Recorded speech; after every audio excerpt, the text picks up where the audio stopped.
All right. We are back. I'm back. Yeah, I'm saying we as a trio. It's true. I feel like we did like one show together all year last year. No, we did. We did a run. We had a run. Did we even have broadcasts together? No, we didn't have any broadcasts together last season either. We both did play-by-play. Yeah, we had a running of shows together. There was January. It was I wasn't really there. It was you and Iggy, and when I came back, it was you and I. But then you went away to Hawaii for a few weeks. You came back, and it was you and I. Okay. And then I dipped for a little bit. You dipped, and then I had fasting coming along, and so I missed the last couple of shows. So we had our run. But we're back. Power to us. Here we're back. PC's back. Eagles back. I'm back. Week 2 is almost wrapped up with this unorthodox show being on a Wednesday with the week wrapping up on a Thursday. Oh yeah, Peace, in case you missed last week's show, because some of our executive team does. I didn't know. I watched it. I sent my notes even. Remember? Yes, I know. You don't have to believe it in the chat. I wasn't thinking you. Don't worry. Executive decisions. The games of the week we're going to do for the following week, not the Thursday games. Yeah. So if you wanted to know what we think is going to happen today, because today is tomorrow, if you know what I mean, go check out last week's episode and see what Iggy thought of your team. Exactly. So let's just dive into it. Some announcements. Well, wait. Yes. Because I'm a little late today, and I've been making an effort to try and be early and on time in the last couple of years or so. Also, who are you? I'm Peace. We said it though. But you know what? It's a new audience. I wasn't here. For the new audience, many of which play in Divi, I'm the guy who wrote the psychotic article you read this weekend. I don't write many articles anymore. Jerome Hovington will be taking my place, but I hadn't hired him yet, and I'm the media director. And as such, it fell on my lap to do the work that I didn't find someone to do yet. So I did it. And I'm often on the show with Mo, but I wasn't here last week, so I am here. You're back. But I'm late. And the reason I'm late, Mo, for the people that don't know me super well, Yes. and you're the opposite end. You're someone who knows me very, very, very well. You spoke at my wedding. Like we're really good friends, right? Like we've known each other a long time, over a decade, right? Yeah, pretty much. We're approaching that. We need a 10th anniversary logo. I think it's more than 10 years. I've been on the show 10 years, so we've known each other 10 years. Yeah. We need, they pro teams do like the 40th anniversary. We need like a 10th anniversary logo. Yeah, like a patch. What's your brother to do that for us? Like a cool anniversary patch logo for us. Yeah, he can do that. No problem. For sure. Just gotta pay him. But so Robert. In like the pantheon of things about me, about like who I am as a person, how early does Peas doesn't like to drive come up, right? Like that's. Winter, I feel it's a fairly known thing about me, right? Winter, once you usually Uber it, you mostly Uber it. Yeah, I sometimes walk here when it's nice. Yeah. When it's spring, you tend to walk once in a while. If it's nice, you're absolutely right from work to here, which is about a 45-minute walk. No, like an hour or 10. Oh, okay. Whatever. Yeah, it's a nice little walk, a nice stroll. Thing. Nice 6,000 step walk right there. Yeah. So I'm reminded every time I drive here why I don't like to drive here. There are 3 ways for me to get here from my home, because I didn't come from work. I came from home today. But I love 3 ways. So do I, except this one. On the phone? Except this one. I got rerouted to each of the ways to get here because there was road work in all of them. And I was like, how am I supposed to get to our location? Are we the only city in North America with worse traffic in the summer than in the winter? No. I'm gonna end this conversation now, and we're gonna move on to the next topic. Okay, so I was in Toronto 2 weeks ago. Toronto's better. I'm sorry. Toronto's better. I'm gonna tell you what happened. Okay. But because on the Garden Right, it's terrible. But once you're in the city, it's not as bad as this. Oh no. So That is true. I was in Oakville. I had to go to. Okay, you're not in the city. That's not Toronto. No, but I had to go. Conversation concluded. You can be in Laval and South Shore. You don't matter as people. But hold on. If you're in Oakville, you're not a person. I had to go from Oakville to Scarborough. Where Man, Oh my God, why? That's where TS is located, right? It's Yeah, off the it's highway. terrible. It's true. But why are you in Oakville for? That's where my family lives. Oh, excuse me. Yeah, so I was like, Well, it's excuse not- me, relax. rich boy over here living in Oakville, huh? It's not Richmond Hill, Eagle. Yeah, it's not Forest Hill here, Eagle. It's not Brampton either. So I call one of my guys at TS and I go, what time do you think I should leave to get to the studio for 5? He goes, 3:30. I go, excuse me? He goes, yeah, trust me. You taking the 401? I go, yeah, 3:30. AM or PM? PM. So I leave. That's reasonable, actually. I leave around 3:40, right? It was pissing rain. And I'm going through, taking the highways, whatever. I get to the 401, and the next thing you know, it goes estimated time to reach your destination 6 p.m. Like, what the bleep is going on here? What? 6 p.m. Rolling. Construction going on. The 401, which is normally a 6-lane highway, was down to a 1-lane highway. Yeah, but okay. That's 2 hours. It took but me that's 2.5 hours. So in Toronto, all the highways go around the city Yeah, because that's right. it's a normal city Yeah, that's instead right. of all the highways running through the Through middle of the city, Through the city. which is a terrible idea from Metropolis. But once you're in like the core city of Toronto, unless there's you're in city center, there's a concert or a Blue Jays game or Raptors game, unless there's an event, there's very rarely traffic within the city. Getting in and out of the city sucks. That's 1,000%. We all know that. But within the city limits, like Eagle, it's all boulevards and roads to get here from my house to here, right? Like I guess I could take the highway, but it's a giant detour. Yeah, the highway would be a detour, and even if you were to, you'd still need to light your way to get to this spot, right? Yeah, exactly. Like, So there's no direct route. No, there's no direct route. And then I got rerouted in all three of them, and it feels like there's no general planning. Like it's like the three road crews are different road crews that didn't speak to each other in advance. Independent of each other. Well, remember a few years ago when they were doing construction downtown, they literally had like René Lévesque, Maisonneuve, St. Catherine, and Sherbrooke all in construction all at the same time. And it was like, I literally can't go east-west in this fucking city anymore. You gotta go north-south.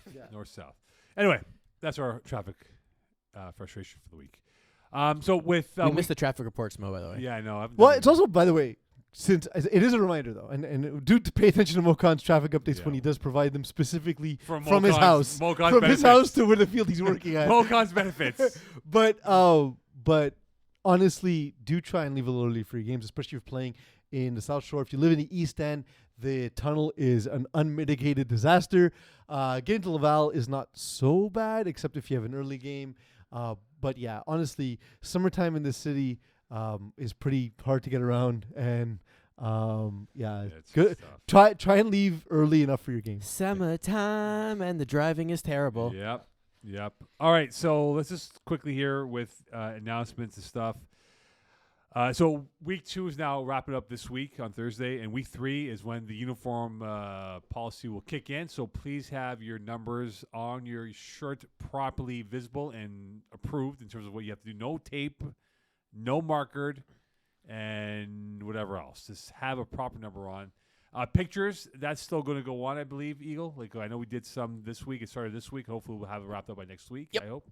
And then games played. Okay, now we will remind everybody because we always get I didn't know. Please check your team page for games played for your roster and how many games have been played by your players, because it always happens. We get emails saying, hey, so-and-so was there week 2. Well, no. You need to know. If you see that guy was there but wasn't given the game played, please email the league ASAP. Within a week, is it, Eags, of the game played? Is that what it is, 7 days? As soon as possible so we can have the best memories available. Yeah. But anything more than 7 days, it's like, listen, I'm not going to go backtrack. Yeah. We just won't do it. Exactly. All right. That's it. All right. On to the division dive here. We'll have Mathew Zeppetelli on with us from Big Fat Bats a bit later on here. We'll go with Division E. Prime time. New quarterback Matthew Cadigan, 34-6 win over Granddaddy Perps. I think I did this game, by the way. Okay. I think I did this game, by the way. That's the least interesting thing about the game. Is who score kept it. You know how many games that score keep now, man? It's oblivious to me. I know. It's crazy. Thoughts, though. The reason why I want to draw attention to it, Mo, is that on our YouTube comments, it said that prime time we're going to be unveiling their new quarterback. They go to a dude who's been part of the roster for a while, Matthew Cadigan. Oh, I did do the game, 9 a.m. Sunday morning. Forgot about that. By the way, terrible idea to have games in the morning, but anyway, I digress. So they talked about who would be the quarterback. It's a team that has had essentially new quarterbacks almost every single season. They're known more as an offensively driven team. Defensively driven team. They made the playoffs as such. Made the Roadshow finals as such. But Matthew Cadigan steps in. He has a great game. It's against Granddaddy Perp, who I wrote about in my article this Bunch of past Concordia week. rugby guys. They don't yet understand the game. FPF's not only is flag football different from, let's say, rugby or even tackle football. I had that conversation with Maud Lacasse this week about how FPF is not only different from tackle football, but it's also drastically different from, for example, the women's division or standard flag football you see in other parts of the province and other parts of the city. We have a 6-on-6 game. It's very specific. So Granddaddy Perp, if you're listening, do reach out to us. We're here to help. Prime time, on the other hand. Wait, TV timeout. Mo, you score kept this game? Yeah. Why do the Granddaddy Perp quarterbacks have 21 attempts, yet only 12 receivers are targeted? There were 9 balls nowhere? Nowhere. Like, literally nowhere. I honestly, based on week 1, I believe it. Yeah. Like, I don't, I actually, I'll give, I like to rag on Mo with the rest of us, but honestly, I benefit of doubt here. I think he's right. Yeah, it was Christopher Young is the quarterback, and they try to run a lot of single back formations. So when I started with Punch Panda, Mo, that's what we did a lot of too. Yeah. Because there was a rugby guy on our team. A couple of us like played Madden and stuff, but that's like the extent of our football knowledge, right? Telling you, I formation's the way to go. It's not. It's really not. Again, if you want help, reach out to us. Reach out to me, Iggy, Eagle. We're all here to help out. We can help you score points more quickly and make the games more fun. Yeah, so there was a bit of that. But to piggyback off your point of Cadigan as a quarterback, he was decent. I mean, he had some good throws. He's a good athlete. Good athlete. I do like the core receiver group with Rosati, Murrow, and Spina. I think they bring a lot of different elements. They all have different ways. One's is a burner, one's a good route runner, one's a good in between the numbers type of catch player. But what makes this team better though for prime time is their defense. I know they're playing an apt team as it was with Granddaddy Perp, but they can make plays on the football. And I think in this game here, it was a bit of a slow start for prime time coming out of the gates because the wind was a little bit heavy that morning. But in the second half, they just locked down. They made the adjustments which GDP could not figure out. And I just think for prime time, if Cadigan makes that ascension, continues to move up the ranks here, P's, they could be decent. They could definitely be a 6-7 win team when it's all said and done. I have a question since you saw them in person. Yes. Twice now, back-to-back weeks. So Primetime's defense was not only excellent, and it is, one of the things that made them as good as they are in previous seasons was the incredible rushing ability of Ethan Adrian, who's no longer on the roster. But we see here Daniel Spina and Massimo Rosati combining for 4 sacks in this game. Rosati also had a couple of PDs.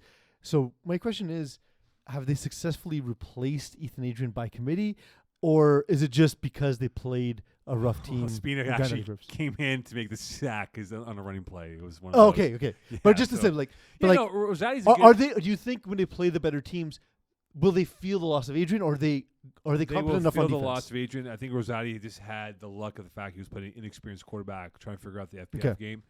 But no discredit to their defense. I think they're still a good defense. Yeah. They're going to be valuable when it comes. Alessio Murrow has been very good. Yeah. Cadigan, if he does play defense, because I know my. Well, I don't love play defense anyway, but I know myself and a lot of dudes who play quarterback, when they play quarterback, need to focus and prefer not to play defense. Yeah.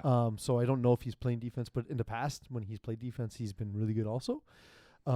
So I'm curious to see, but I agree, like that core of Zerjotis, Spina, Alessio Murrow, that's great to build on. And in Division E, that's a strong core. That is a strong core, and I think once they get their agenda correct in terms of the organization of what has to be done, I think they'll be okay moving forward. So speaking of okay, Satriales, this is a team that has had a bit of a meat grinder start to the year. They're 0-2. That's not the reference.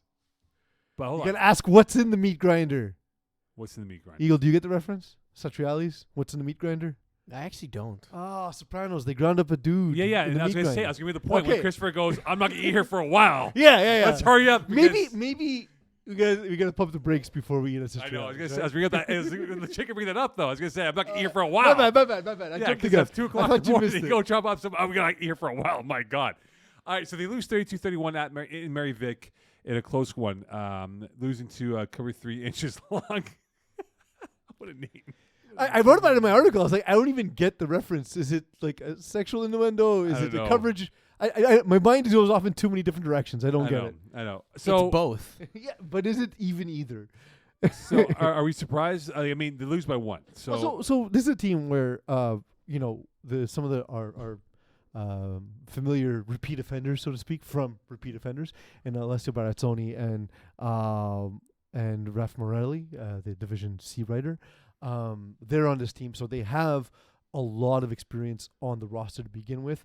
We don't know a ton about guys like Mario Palmieri or Eduardo Di Marzio, so I'm curious to see how they develop.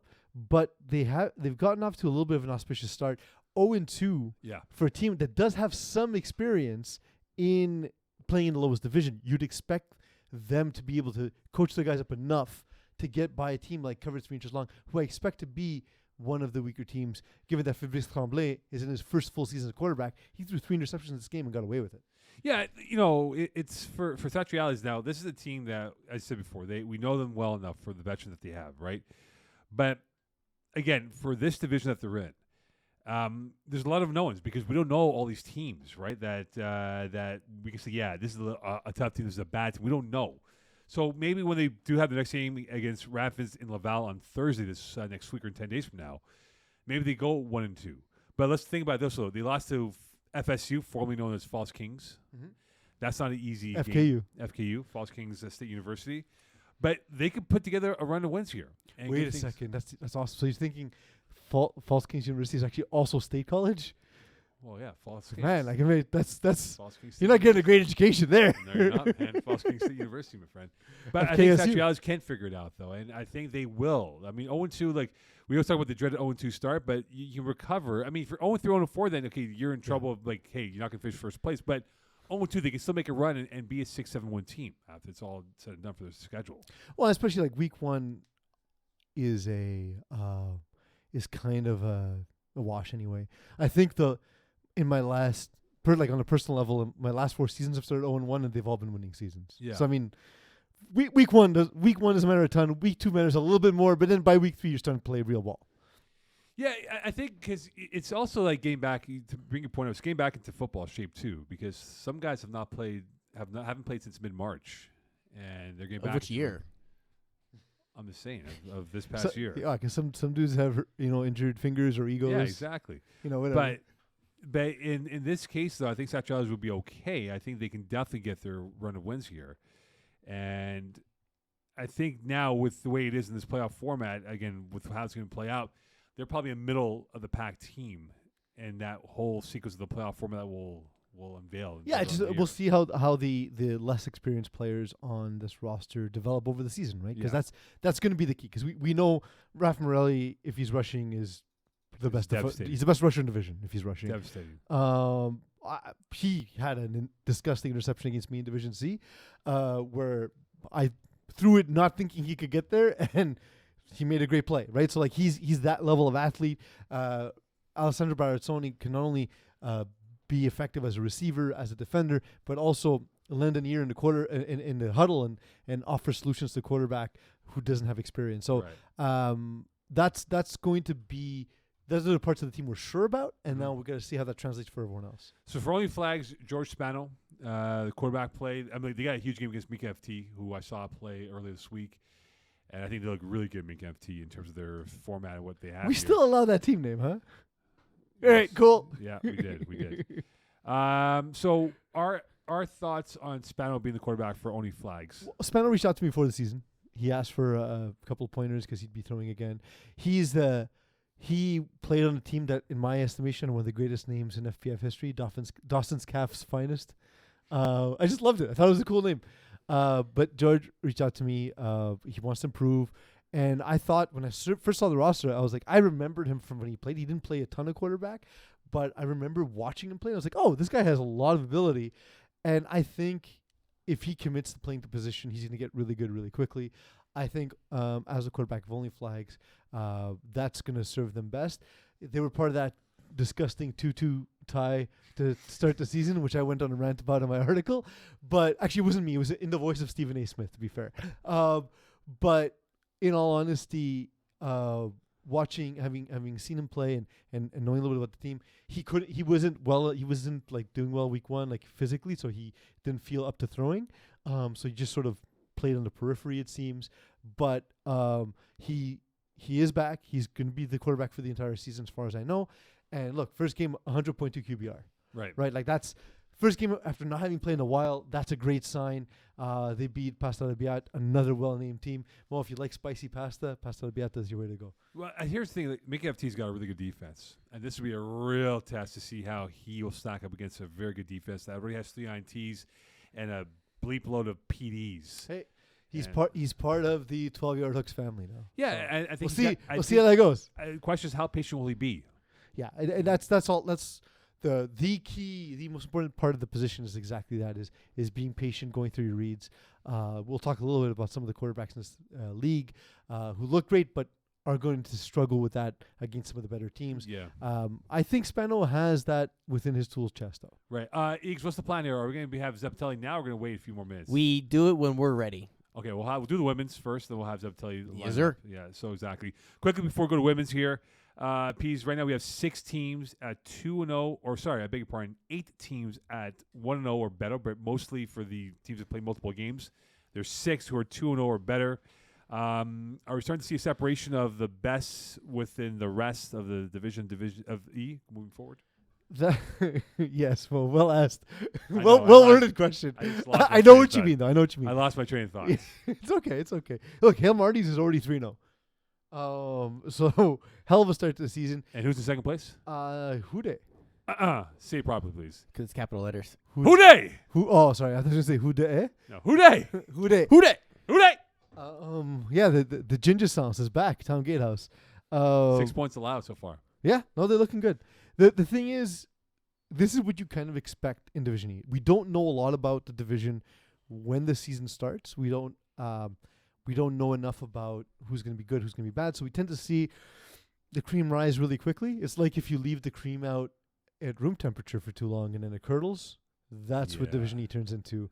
But the playoff format's going to be interesting, so stay tuned when we unveil that later in the season. Exactly. All right, on to women's. And look, I've been blessed now to scorekeep a lot more women's games than in years past because they're playing at different fields, which is great because it helps. It helps for the scorekeepers. Thank you, schedule making gods, because now we can actually watch them, and also other teams could play at the Complex Montréal, which a lot of teams really like. Yeah, because of its locations being really central, and you know, for those of us who work very close to it, it's very nice to play games there. Exactly. Before we get to the Rock question in this division here, I will continue to throw praise towards the Blue Thunder. They are taking the steps. Pease, you and I, we spoke about this in the winter season because, you know, Kevin Luban said it to me before that it's a team that we're trying to build up towards next winter to be the team to beat in their division, whichever one they go, probably women's too, right?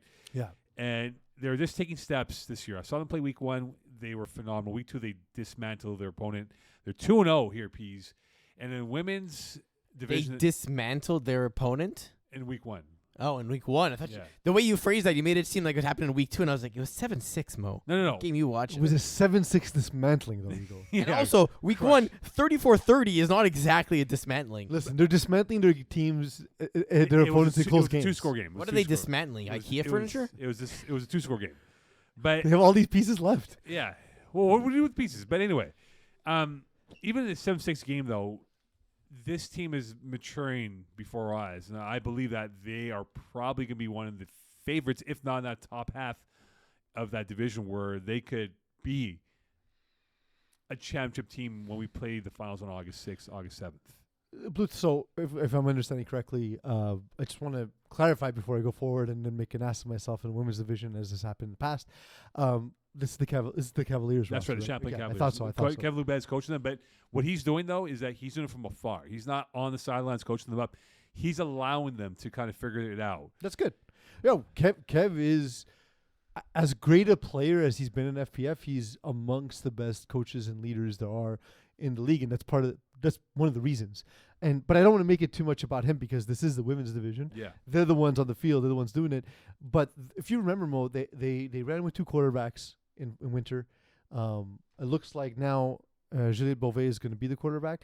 Honestly, 6-3. There are more interceptions in the women's game. You want her to be closer to 3-1 rather than 2-1. Yeah. But she's gotten away with it. So they're 2-0. Given that, I know they dismantled their opponents by a combined 5 points in 2 weeks. But the thing is that I think that as she improves, because I do expect her to improve as the season goes on, because now she's going to be getting the reps. She's going to be getting familiarity with Chloe Simard, with Mary Stanescu, and so on and so forth.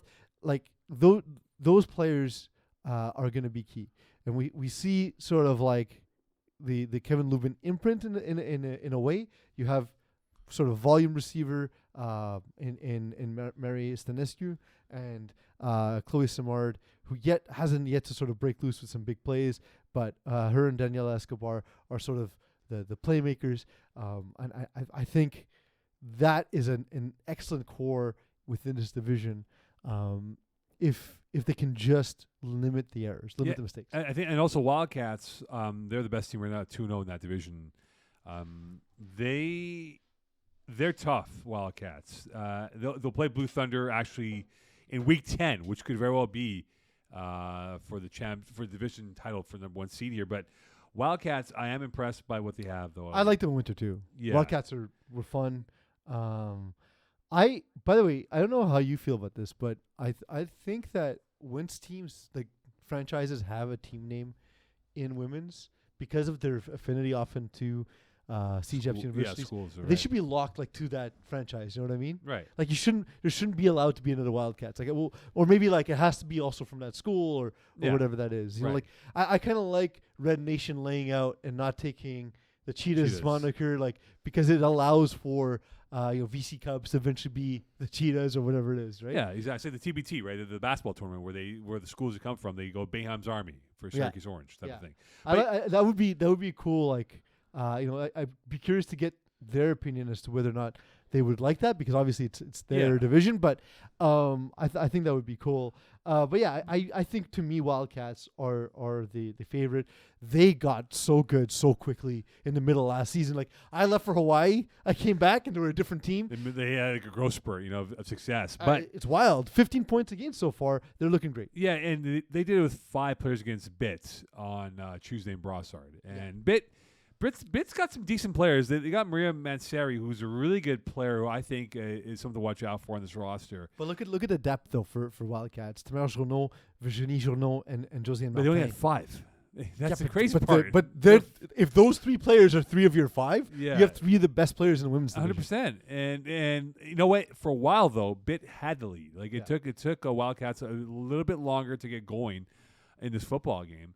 But I just think right now, for women's 2, it is Blue Thunder and Wildcats that are head and heels above everyone else in this division. I think they'll run away with it. I think they will be in that conversation for the final 4, if not the final 2. Is Wildcats, you mean? Wildcats and Blue Thunder. Well, like I said, look, Josiane Martin, just herself, had 15 touchdowns in the winter season. You're right. And Tamara Journeau is, of course, a name we were familiar with heading into last season. So Josiane made her mark in both co-ed with Free Smoke and in women's with Wildcats. The team's really, really good. They're, to me, borderline a touch too good to be in this division. Yeah, I know the score was close, but they're a team who is led largely by their defense. They play stout defense, and they're effective enough on offense. So, advice for Supernova. They've had a weird start to the year. They won 8-0. They got ripped apart by WOS.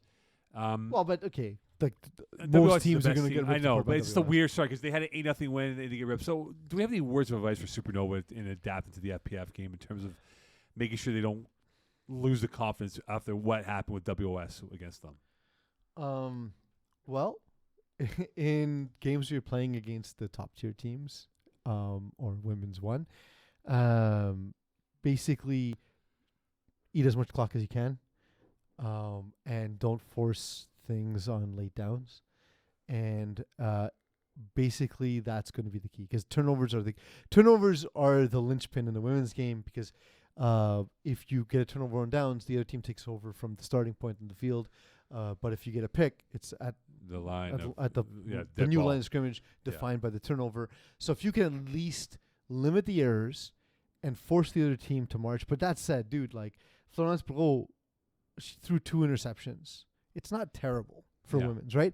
It's the problem is she only had 3 completions. Right. And I wasn't there for that game. I imagine WS was able to just play shadow coverage the entire time and just have the better athletes. Yeah, I just think that for Supernova, they might probably fall a notch or two. I think Red Nation will jump them. And again, Red Nation does not have Alison Sobel for the foreseeable future. She's at Alouette's training camp as we speak, so she won't be back till early June at earliest. So I think Supernova might be in that conversation of 5, 6, 7, 8. And right now, you look at it this way, Pease, right? You have 4 teams at 0-2 at this point of the year. It will shape itself up where teams will win their games. It's going to happen at some point. But if you're Supernova, if you put together a run of wins here to kind of give you some credit, some gloss, I think that's going to help you in terms of, hey, you are going to secure a playoff spot moving forward. So the big game this week coming up is in the Division 1 part of women's. WOS against Sub-Zero. So I've seen WOS play already. They're masterful. They're box office. They are a fun team to watch on the football field. I love their offense piece and how they just will throw it and just do like a run and shoot type of offense here. This is a run and shoot is more of a freeze kick or maybe a freeze slam. Yeah. Maybe a spine rip. Perhaps. Because right? it is Sub-Zero. It is. But in the world of Mortal Kombat with these two teams playing each other, it's literally splitting hairs. I think both are phenomenal, and I just don't know who has the edge in this game. So what's interesting is a lot of the school teams don't play in the spring season. Yeah.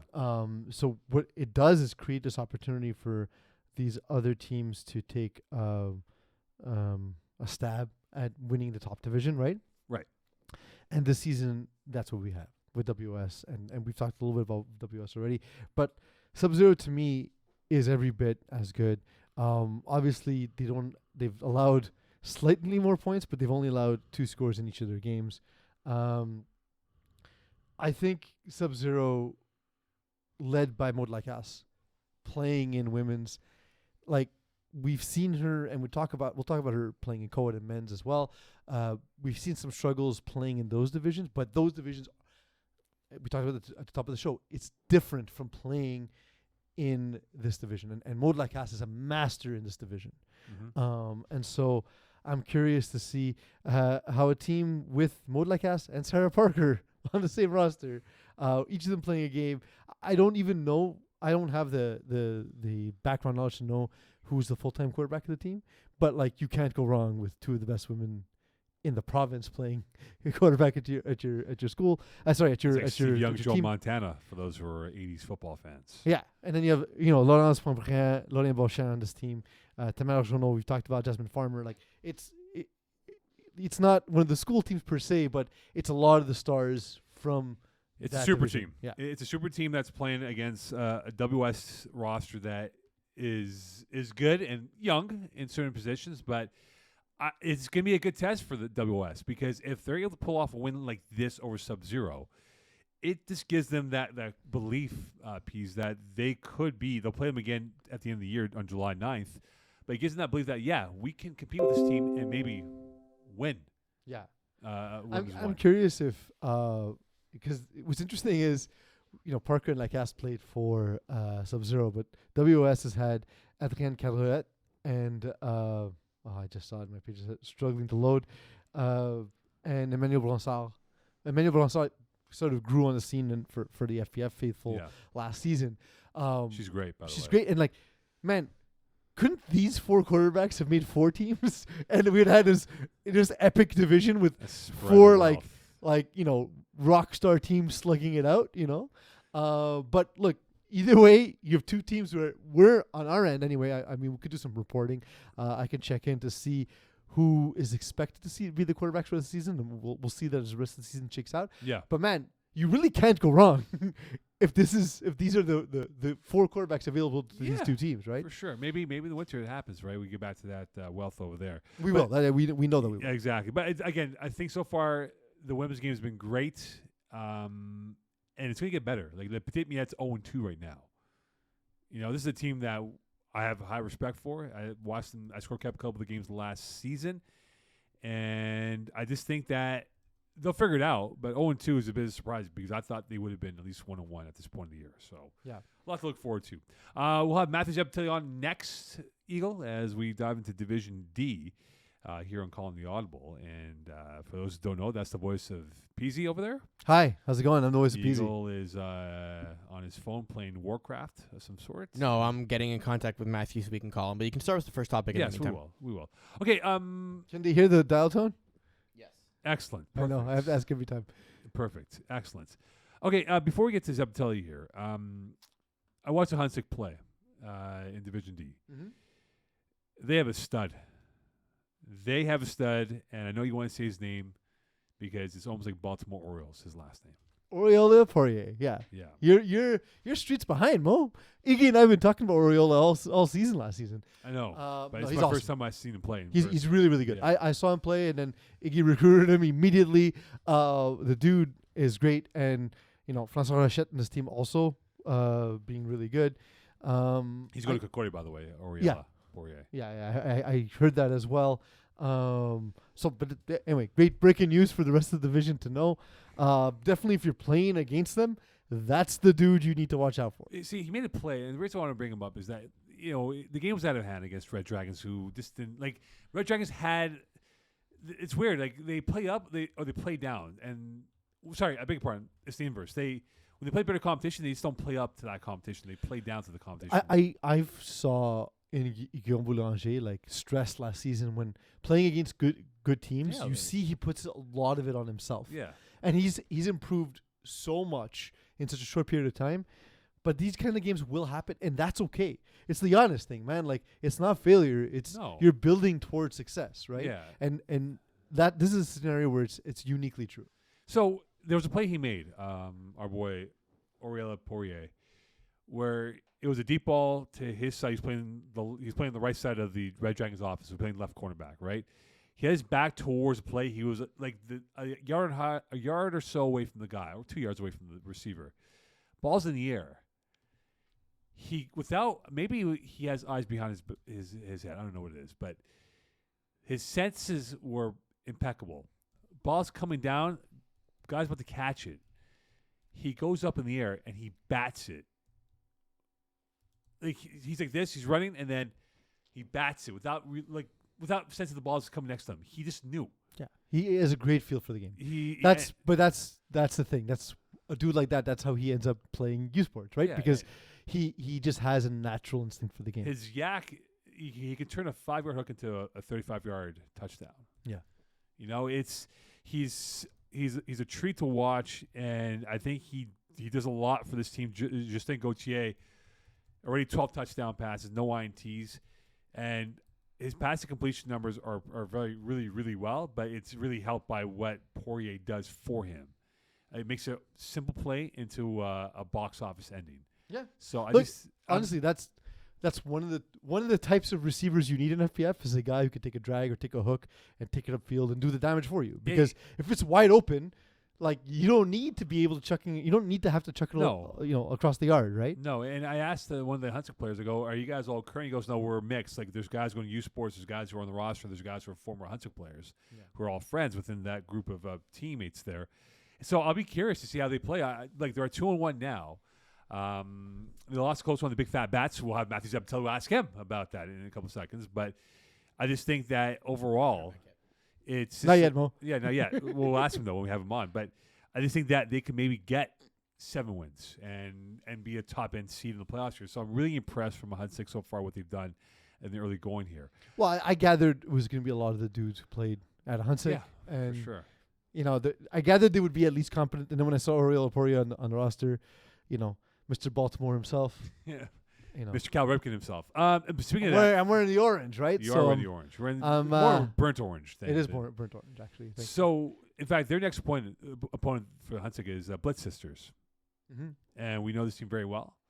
Molakas and the fine young team. Well, not young, but the veteran team. Whoa, what do you mean not young? I mean, they're prime. What do you mean not young, Mo? They're in their prime peak what you doing conditions here. They're in the prime peak athlete conditions. They're not 18 years old here. They're in the prime of their seasons here. But look, the Blitz Sisters are making that jump up here. And I wouldn't say jump up. They're moving into a different game than they're used to. Yes. Because they're a tackle team who've played women's. That's right. And now playing in men's, all of which have different rules, all of which have different strategies, different dimensions.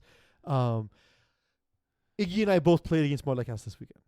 Yeah. One of the things, by the way, I think it's a terrible rule that the women in the men's division have to throw a regulation ball. That makes no sense. It's stupid. Because the rule says you use your own ball. Eagle, we need to change that for future seasons, right? Like next We have that rule built into the women's and co-ed division, but not into the men's division. But my question is, though, But when it says that you Because use your own Why ball. Can I use a junior ball? Sure. Who cares? Okay. You're still gonna suck. Yeah, but That's the- fine. hold But on. it's, for me, it's all or nothing. Because also, like, I have small hands. Like, first of all, I would still throw an F2000 anyway. But like, why not? Why not let teams use what they want? But that's what it says, Well, though. they can use whatever they want, Yeah, but it has we're to be an football. adult size ball. Okay, but for women's, that is an adult size ball. Well, no, but yes, but no. But isn't it like so? So But- what's Maybe I'm the outlier here, but for me, these are the rules for the men's division. Essentially, you're welcome to play. But I'm saying these why are the is rules. why is it a rule? Like, if we don't have a standard ball, Because I don't want to give Kevin Wyeth a junior ball. I mean, okay, he won't throw it anyway. Yeah, he's not going to. Anyway, that's But that's the point, thing is, like, though. it won't. It doesn't make you better to throw a junior ball. By the way, because you're gonna throw what you're most comfortable throwing, and that's the Yeah. thing that makes you best. Exactly. All right, so I had a little chit chat with Laurence Pompignan about the team and making the jump up and why they did the jump up, as you made the point before, Pease. I'm really excited for this team. I want to see how they do. I've always said that this team can win its fair share of games in the adult division, and here's their chance here. But they're playing one of Iggy's like division dodging teams. Didn't help either. No, exactly. But I'm not saying that they're gonna go 9-0 or 9-1-0, whatever it is. But they go in 4 games. They go in 5 games. And they'll get 106 this week, which is, look, it's a tough game. Okay, it's Yeah. not an easy game. It's not going to be easy, but I think their wealth of experience and how they have that chemistry, the rapport that they've developed for years Yeah. together, is going to be one of the reasons why they win. I think there's something I noticed in the co-ed game that I was able to feed my defense for what in terms of how Maud Lacasse plays and sort of the way she goes through her progressions Right. that we were able to target. And from what I got from Iggy, he did a similar thing, not exactly, but he saw something similar. And being quarterback, he also fit into his defense. And the thing is that I think that the things that worked for Maud in different sports, in women's division and in tackle, it's a good basis. But she's going to need to attack different parts of the field she's less comfortable with. That's a great challenge, though. Yeah. Right. You got. I told her, hey, when we did this, I don't want to disclose what it was because I want to see how she adapts in the future weeks. But Right. when we did this, we completely abandoned this part of the field. You needed to punish us here. You know what I mean? Yeah. And I think that the play calling will come with just playing in these dimensions, playing in with different kinds of defenses. That when you're playing 5-on-5, it's not exactly what you see. And even when you play in co-ed, Yeah. the types of defenses you see are not even what you see necessarily in the men's division. Right. So all of this stuff, there's not a more capable quarterback in FPF. When I talked to her about it, I was like, "You're far better than I am. I'm just more experienced at this specific game." Right. But honestly, like Mo's gonna get it, and then when she does, she's gonna light people up, right? Yeah. And I think this game might be a tough one, but they could be 3-2. Yeah, that's a rough matchup for Yeah, them. I think they can be 3-2 at the halfway point because they can beat the Turf Toes, who are off to a terrible start. They can beat Bandits, who I don't trust at all. And Stallions, Bandits are good though. So Bandits, they have. Sorry, I meant Bandits the Hunter. yeah. Annoyingly, they're the same team name, Oh, but it's true, eh? I think the first 3 weeks are going to be hard, Yeah, and I think it gets better as the season goes on. yeah, I believe they'll be 3-2 at the halfway point. They can be, I think they will be. but I won't be surprised if they go 0-3, but then Right. still end 5-5, 6-4. Right. But I have high hopes for them. I'm really happy for them that they made the jump up, Yeah. and it's great Again, not to jump. have that. I think it's like a sideways hop. But you know what this will do? It will encourage other female teams to say, "Hey, if they can do it, we can do it." Yeah, and also when I was talking to Maud, what was interesting is she actually went to start in Division E, recognizing it's different, but her quarterback cap is too high. But like, You know rightfully- why? But I told her like she's too good to play in Division E, also, right? Like, But you know what I mean? why? Why? Because she crushed the Vortex. I mean, not one time, but what happened the other time she played Vortex? Or whatever. Listen, I don't want to hate her, Mo. It's your fault. You hate her. Any update with Mathew Zeppetelli? Yes, actually, he just got back to me right now, so I'm just gonna get that coordinated. I don't know if it'll be audio or video only, but we'll get. I'm hoping he's cogent and he didn't hit his big fat bats before the interview.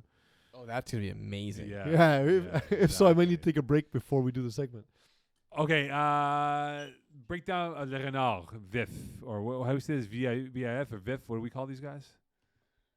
I don't know who you're talking about. Well, one of the questions here is Le Renard, Vif, and the chance to do well in Division Yeah, D. sorry, I was buying time while the page Yes. loaded. They're living foxes, I guess. Living fox. I guess so. Look, it's a lot of less familiar names, right? They took on Studs or Us, who were not steadily in that game. I don't know. I don't know a ton about them. I'm excited to see where they go on from this point. I caught a little bit of their game on Sunday. Yeah. I was playing at the same time, so I can only see from a distance while I wasn't involved in our game. They seem really athletic. They took on Studs or Us. They took on Rude Sacks. Bandits are an experienced team, so even though Bandits we don't expect to be one of the top teams in the division, I'm curious to see. Also, like Bandits did kind of move down division, so they might be better than we think. Yeah, and they have Darcy Jans playing for them as well, who was almost drafted in the CFL. Well, there we go. But like it's Emil Scaff is competent. Darcy Janis, of course, like you mentioned, and like there's Robert Yelsey, who hasn't played yet, but he's good. Sebastien Chapin is really good too. It's a good team. Jad Aridi, of course, FPF royalty. I think they'll be more competitive than you think, but I think this is gonna be the first step for Renard Vif. They're more athletic than Bandits are overall, let's say on average, Right. but the Bandits have more experience, which is the thing Bandits struggled with last season, where Emil Scaff was playing against quarterbacks who were more experienced than he is. Yeah, I want to do a quick math question. Hold on here. Matthew can. And then Matthew, We could do a Matthew question if you want. Is he on or what's he will be the moment you let me know that you're good to continue. Well, just If you were to look Okay. at me for the past minute, just get 30 him and he'll join the conversation. 38% of this division is undefeated right now. Okay. That's great. Is it good or is it bad? That 30% of the division. It's is exactly factual. perfect. All right. We have. Oh, we're doing the ring now. We're doing the Hey, ring now. Eagle, can the people at home hear The the ring? dial tone? no, I muted it. Oh, you okay. want them to hear the ringtone? No, because we can No. actually talk through it. Although most struggles with that. Yes. Now everyone can hear it. Remember Perfect. to get your information about duck Look at his and duck hair. conservation from ducks.org. Look at his hair. Mathew Seriously, Zeppetelli. I'm jealous. How are we Good. doing, fellas? Very well yourself, my friend. Not so bad, thank you. I'm hibernating in my room now, so it's all good. I do like, by the way, it is evening time. Matt, like a gentleman, has a collared shirt on. Mo Khan, I do. not a gentleman. No, not at all, man. Come on. What are we I doing dressed here? up just for you guys. We go casual Wednesdays here. This is casual. It is. I'm super not wearing a casual. 3-piece. Look, let's dive into it, Mr. Zeppetelli. Are you over the loss from the Winter Finals? No, I actually cried myself to sleep the past 3 weeks, I think it is. Naturally. And I'm holding Iggy personally responsible. I hate his guts, and the whole team hates his guts, actually. He's kind of like As a you should. villain now. He's not a Yeah. likable person, right? No, definitely not. Yeah, Definitely that's- not. And the more you speak to him, the more you realize it, too. Yeah, That's we've all had that experience. No. Well, the first question I have is, when you're crying yourself to sleep, is it shakes followed by tears or tears followed by shakes? Definitely tears followed by shakes, 100%. It's not the even worst close. kind. It's just the way to go. Yeah, it's the worst kind, but that's the punishment you deserve, right? When you lose like that in the finals, like that's just the stuff you deserve, So you gotta. Maybe we should probably just fill our audience in. Can you tell us about your finals experience, exactly what happened? Because some people will be like, what the hell's going on now? Yeah, sorry for the context. So basically, we had a great season. It was amazing. All the boys were buzzing. We went 9-1 in the regular season, and we avenged our only loss in the playoffs. And it was great. Everybody was excited. And we showed up to the finals. One of our guys was one of our better players, not on the team now, but he was working during the final, and he didn't know that until it started. And so we proceeded to play a Div B quarterback, and we got our asses handed to us like 40-6. By halftime, everybody knew it was over, but it's okay. We went to Crescent after. We said it was a successful season, and we drank our feelings away. We didn't think about it again. Well, we knew it was over by minute 12 of the game when Yeah, in the pretty first much. half. But Yeah. what do you take away from that loss that will make you better as a quarterback and for your team to grow? Honestly, it was probably like I guess it's cliche to say, but it was the best thing that could have happened to us then. It didn't feel like that in the moment, definitely, but it really made you go back and watch the tape, right? You feel so close, especially when you're winning all those games. But after a loss like that, you know that you're doing something wrong, right? Like there's no amount of skill and talent that's going to make you lose, even to a good team like that score, right? So you have to go back to the drawing board, and it was a better thing for us in the long term. I still believe that. Yeah, from my perspective, there was a slight talent advantage on their end, but the schematic advantage I thought was huge, which we've talked about For since sure. then.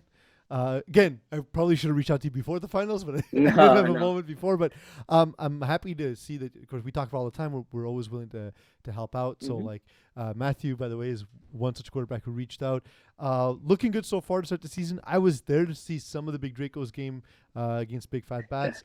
It was sort of a stagnant game where not a lot was happening. A lot of the games sort of happened at midfield. Talk to us a little bit about the frustration not being able to move the ball. It wasn't all on you, by the way. There was some drop balls. There was No, a lot. it They was did a good job on defense as well. no. It was definitely all on me. Like they're a good team. The Big Dracos, Yeah. they are a really good team. But like that game, and I'm not making excuses at all, right? Like they were the better team that night, and I really did not play well. But like that going into the game, I knew it wasn't gonna be my best game. Like I really wasn't feeling well, but it was definitely all on me. I was missing wide open throws like by 10 yards. My guys really played well. Like the whole team played well, and I even mean, on I defense, saw Joe like drop one over the middle, but whatever. Joe. I saw that No, drop. no, Joe. I got you back. I saw that, No, and I know Joe no. pretty well, and it's haunting him that he dropped the ball. Yeah, So. even Maybe, that I throw. dropped the If ball. it's even if You know, Joe. that throw, if it's the one that I think you're referencing, no, like it was low. It was a hard It was catch, low, yeah. like it was low. It was a bad pass. I should have put it on him more. But like in a weird way, I kind of, yes, we lost, but I know that it wouldn't happen again, even if it was the same thing, just because I was missing all these throws like that I usually hit with.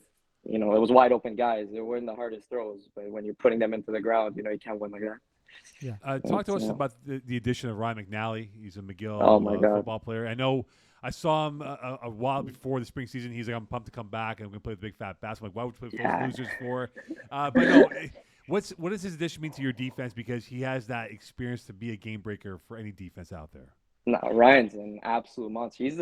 I think he's a starting player in McGill. He starts at corner, right? Starting bench And warmer, yes. starting bench warmer. There we go. Yes. But that's the best player in Big Fat Bats history, For honestly. sure. So like Ryan, we've been friends since high school, and like we even asked him our first year to come, but apparently there was some sort of thing with McGill. Looking back, it might have been like he just didn't want to play. But he hit us up this year, and he's like, I'm down to play if you guys will have me. And the kid's an absolute monster. Like we have some great players on the team, but he's definitely the best defensive player on the team, and probably even definitely one of the best offensive players too. Like he's just a monster. I played with him before, and I didn't recognize him when I saw him. Yeah, Because he grew. at the gym, grew man. like 6 inches, bro. Yeah. He in high school he was like, I don't want to say like, I think he might have been like 5'9" maybe, and now he's like 6'3". So Well, he's not 6'3". He's like 6'1". 6'1". six. Whatever. For a group Well, of you give him a Italians, couple, man, you it's give him, tall. like, on his dating profile, he probably writes 6'3". So Yeah, exactly. Which Look is at the that. your real height. as Starting everyone knows. cornerback for McGill football. there we go. I've been a big fan of Luca Lachese since the first time I saw him rush. What can you talk to us about his personality? Because people who are primarily rushers, they're all messed up. They're all weird, right? So like, what can you tell us about Luca that we don't know? Well, this kid, the funniest thing about when we started, like when we were doing FPF, we didn't really know. We had like some random kid rushing, and then we realized that it was a really important position, right? So we wanted him to go because he was such a fast, he's so fast and he's just good in general. And he really didn't want to go. This kid did not want to rush at all. He's like, I would do a rotation just because it would help the team, but I don't want to go at all. He thinks it's like, he hated it at the beginning, I guess, because he was too normal or something. Yeah. And eventually he started going, and now he loves it. Now he thinks he wants to win Defensive Player of the Year, and he's an absolute monster. The kid's one of the best rusher, not only in like Division D, but just in general. Does he put more effort in his pass rushing or his hair? His hair, definitely. His hair and his girlfriend. Those are the two that are really like that puts the most effort in.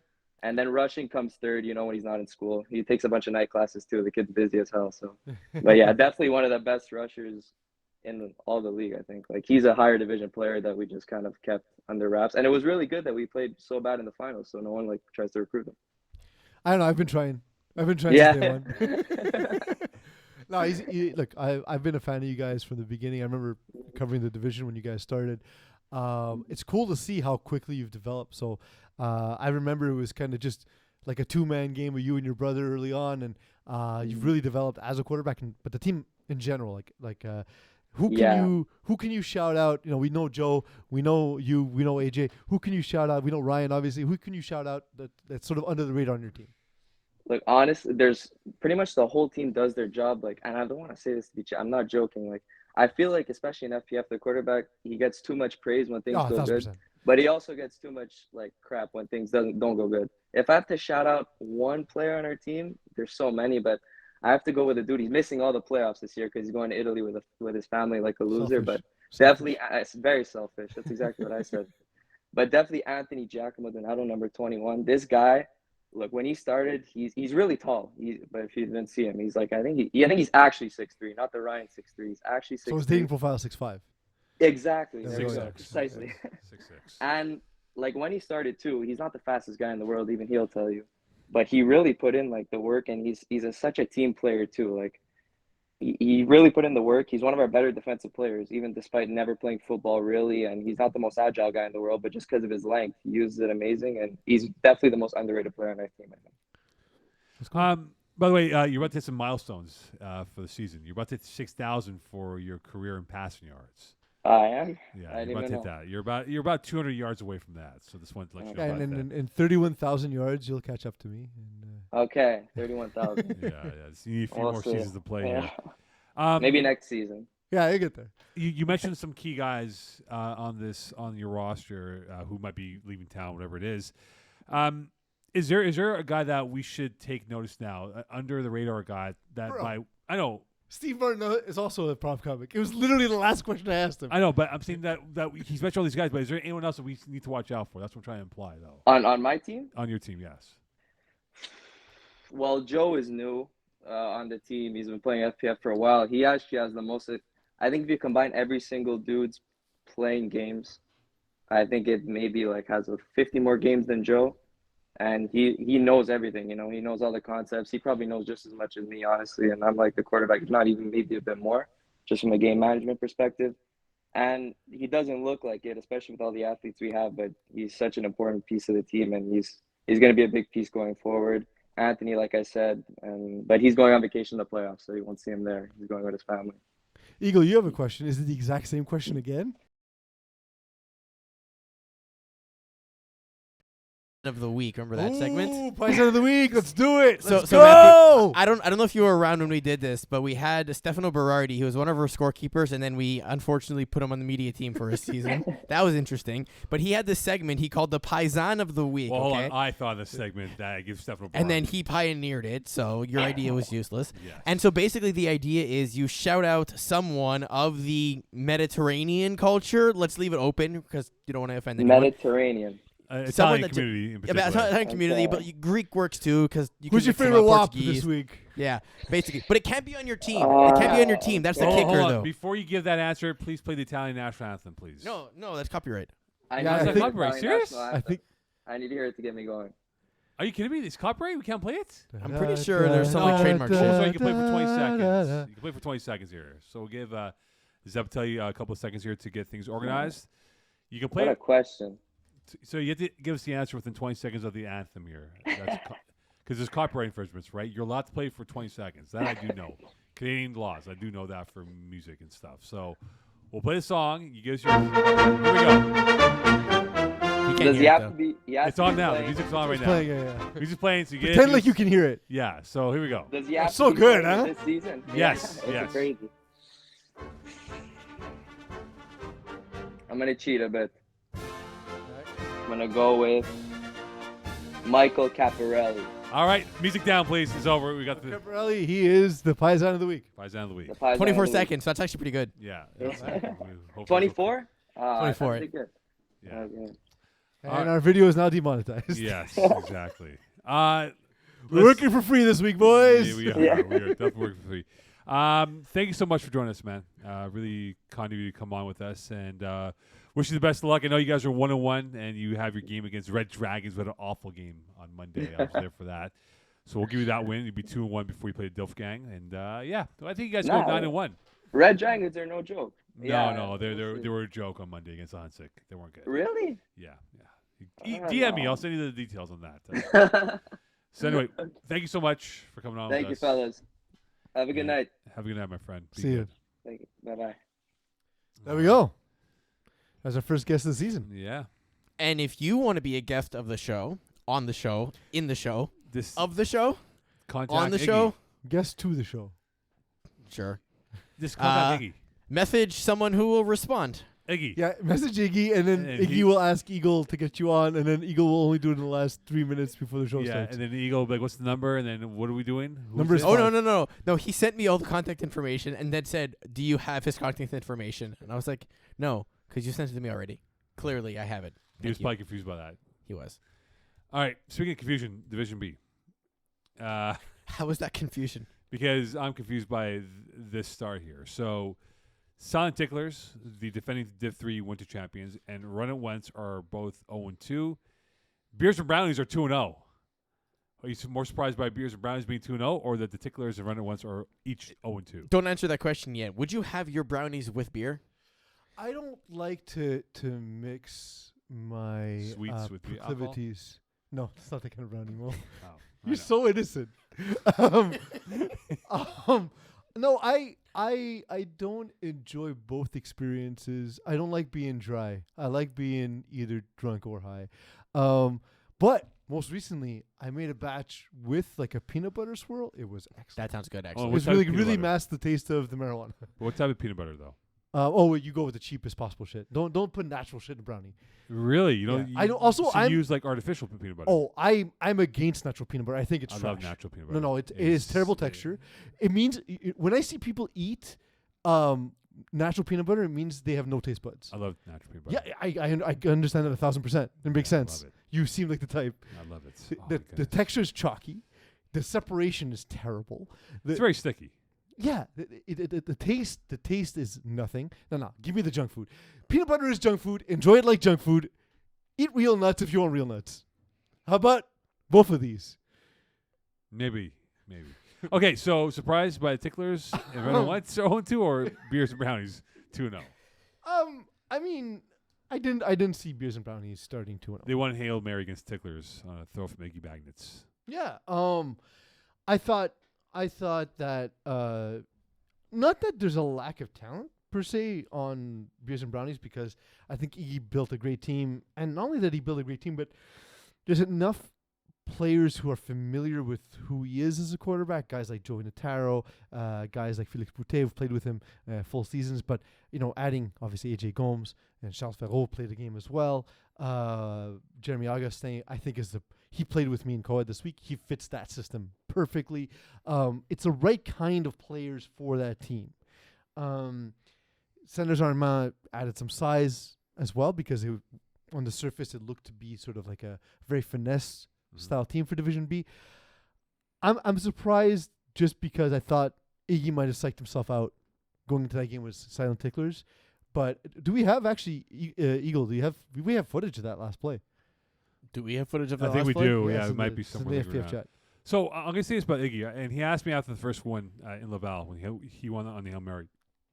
I said, Iggs, you got to be quicker with your reads, man, because The windows closed quickly. yeah, and he learned the hard way. He got lucky because Silent Ticklers did not capitalize. They had picks in their hands, and they forced him. In fact, in the second to last drive of the game, they had the ball at the 1, and they forced him to a bad throw in traffic, and they scored on a drive to go up, and then Iggy won and Hail Mary on the next drive. But the point is that if Iggy's going to take that next step, he's got to be a lot more confident in his throws, and you're right, those windows are closing quick. And he's gotta be much more noticed. assertive. So I noticed when I played in Tier 2, I was like, oh yeah, the things that I can wait to throw, You can't. you can't. And You can't. once you go like again Div B and up, Div 3 and up, that's kind of I'm what just you expect. surprised by Ticklers, though. Got it. I think I got it. There This we one, go. right? Yeah, Yeah, this there's is the it. play You here. see me there in the bottom of the corner. Yeah, right then nobody cares about that one. And so you, for those watching, you'll see it, and I'll sort of describe the play.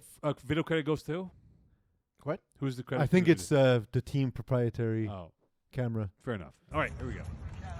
Ball is put up by Iggy, goes up, and Thibodeau comes down in traffic. Iggy's patented scream through his second Iggy puberty. over modulates the screen. He goes over the top of the screen. Don't police Joy. Don't police Joy. Listen, if the dude likes to scream in his orgasms, let it go. Where the hell is it? Like Paul up here, where is he? Paul LaPierre is not great in coverage. But his height though should have been. But I think. But if okay, you're wait. at a position, which he often is, let's watch. like the he's a play great call offensive here. player, and he's a solid defensive player. But honestly, I know why he's on the field on like for a Hail Mary, but I'm not surprised to see him out of position. But this is a trips right formation, right? Yeah. So the ball is snapped. He starts No, it's a seeing the base forma- it's a receivers on base- the left it's a- side of the field. You can see him starting to trail in. But the play design is exactly that, where the guy breaks towards the inside as no, the it ball's was, in the a air. base formation though. It was two by two receivers. It's trips. No, no, trips look at- right. Go back again. You see 2x2 receiver formation. No, it's trips, No. dude. No, you have two It's receivers. trips. That's a snapper. But the snap doesn't count. It's the receivers to the left and right that counts as a There's trip. 3 receivers to the right. No, there isn't. There's 2 on each side of the snapper. What? Yeah, guys. I Dude. feel like I have to go to the screen and point out. Look, snapper does not count as a receiver in the. I understand. There are 3 receivers. The snapper is right there in the middle of the circle. Receivers 1. Snappers 1. There's 2 receivers to each side. No, there's 3 receivers to the right of the Where's snapper. the third receiver on the right though? 1, 2, 3, and then the snapper's in the middle. There's no. But look here. Hold on here. This is terrible audio for those just listening. For the audio audience and also the video audience, because you can no longer see Mo, he's getting up to point at the screen. No, that's the snapper. No, that's the That's the snapper. snapper. That's the That's snapper. the snap. That's as far as it goes. That's the That's snapper. the snapper. I know, dude. I know this play. It's a snapper. Mo, I know the play concept. That's the snapper. There's no back. no That's as back. far back as it goes. That is the snapper is the guy in the middle of the screen right now. No, No, What's this then? that's That's- a snapper. that's a snap. That's a That's receiver. a receiver. That's No, you get 2 receivers right here. You have a receiver right here and here. and Yes, then that's next why to it's him is called another trips receiver. right. Snapper, and then you have 3 No, Guys, look at it. I am looking at it. Receiver 1, receiver 2, snapper, receiver 1, receiver 2. Ask. Go message Iggy. I'm sure it's strips. I'm sure it's strips right. Go back. Okay, now press He play. can't go back. Press play, please. Press play, please.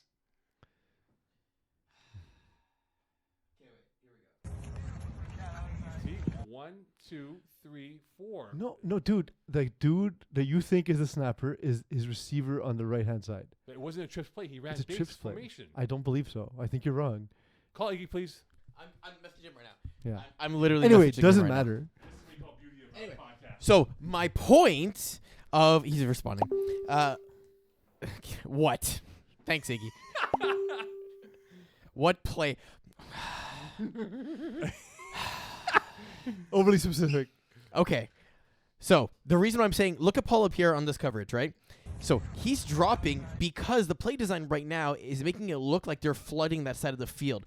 But last minute when the ball's in the air is when the guy breaks. And when he breaks, it's too late because they've all overplayed the flood. And that's why he's so open. And then Paul's just late to react. Yeah, it's a high low to that left side. He sees Paul LaPierre at the back of the end zone, close to the front of the end zone. And the loudest scream is Iggy. Yeah, he should be screaming. Again, don't police fun. He's had a couple of Hail Mary wins, huh? Yeah, that's Playoffs, awesome. Exactly. I wish I had the arm to do that. That's awesome. Higher hopes for Poseidon's Kiss or Triple B's? I seen Poseidon's Kiss play, led by Rocco Cristiano. Good core on that roster.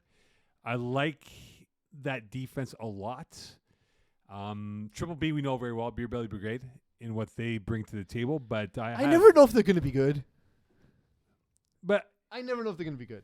I have high hopes though for Poseidon's Kiss. I think they can definitely be. No, I meant Beer Belly Brigade. Like they go one season they're incredible, another season they're not good, another season they're great, another season they're not you don't good. care. Yeah, it's just I don't know. It depends on their attitude. It's like Jay Cutler, good Jay Cutler or bad Jay There's Cutler. no good Jay Cutler. There's never been a good Jay Cutler. So The good Jay Cutler was throwing 4-yard passes forever. So are we higher hopes for PK or Triple B's? I love the Triple B roster. I think they're all great two-way players. I think Alex Fafara is a great dual-threat quarterback.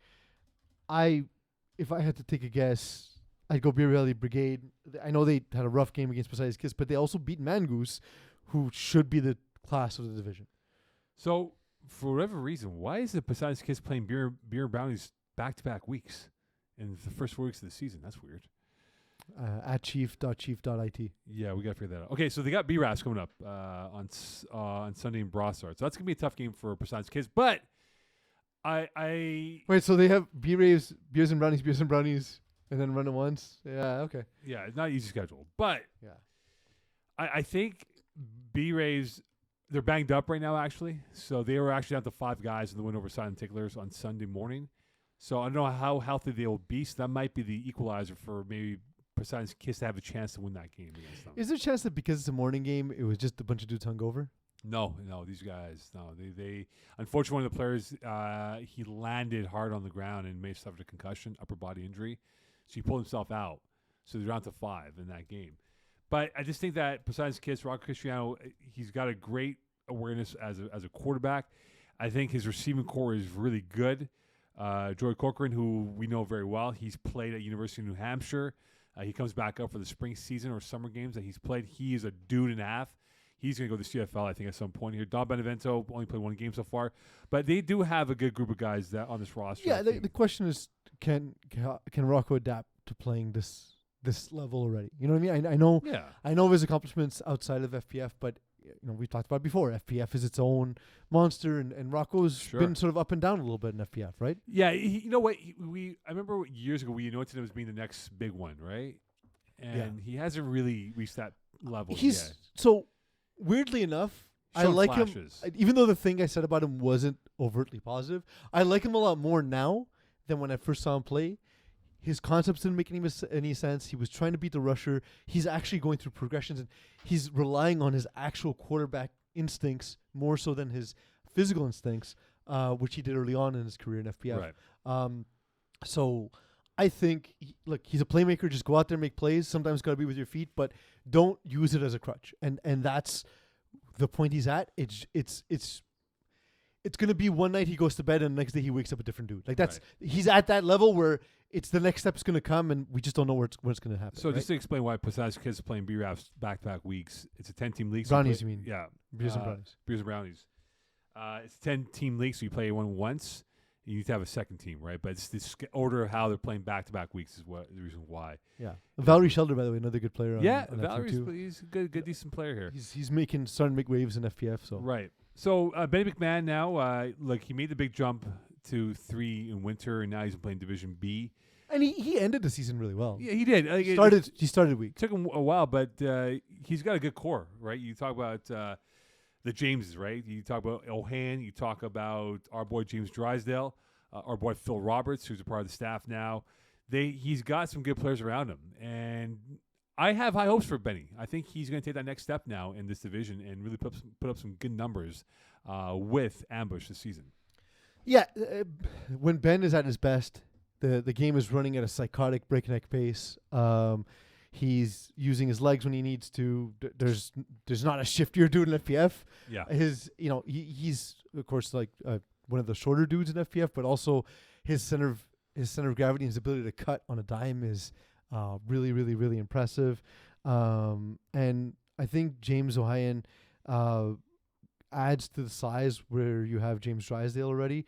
And then, like you talked about, the team overall has rounded out. And they took a big win against Run It Once. Yeah. Right? That's going to be...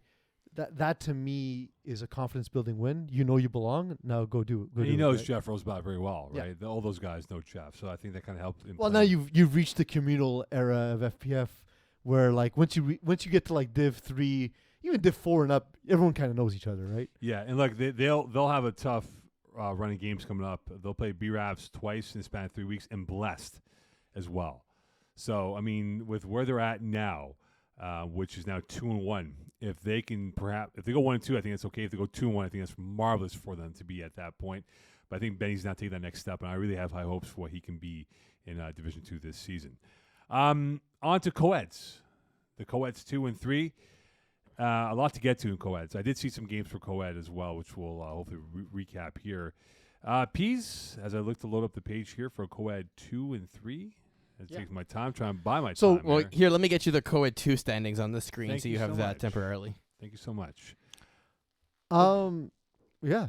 Well, do you want to start with our topics, or do you have? Yeah, do yeah. you want to talk about specifically? We can go with K-Mez. Yeah, Kiss My End Zone basically face off against Rockies in their second ever FPF game. Kiss My End Zone, of course, being at this point a dynasty, overrated dynasty, I'm just, of course, teasing my boy Iggy, but no, he lost the quarterback of the year award, by the way.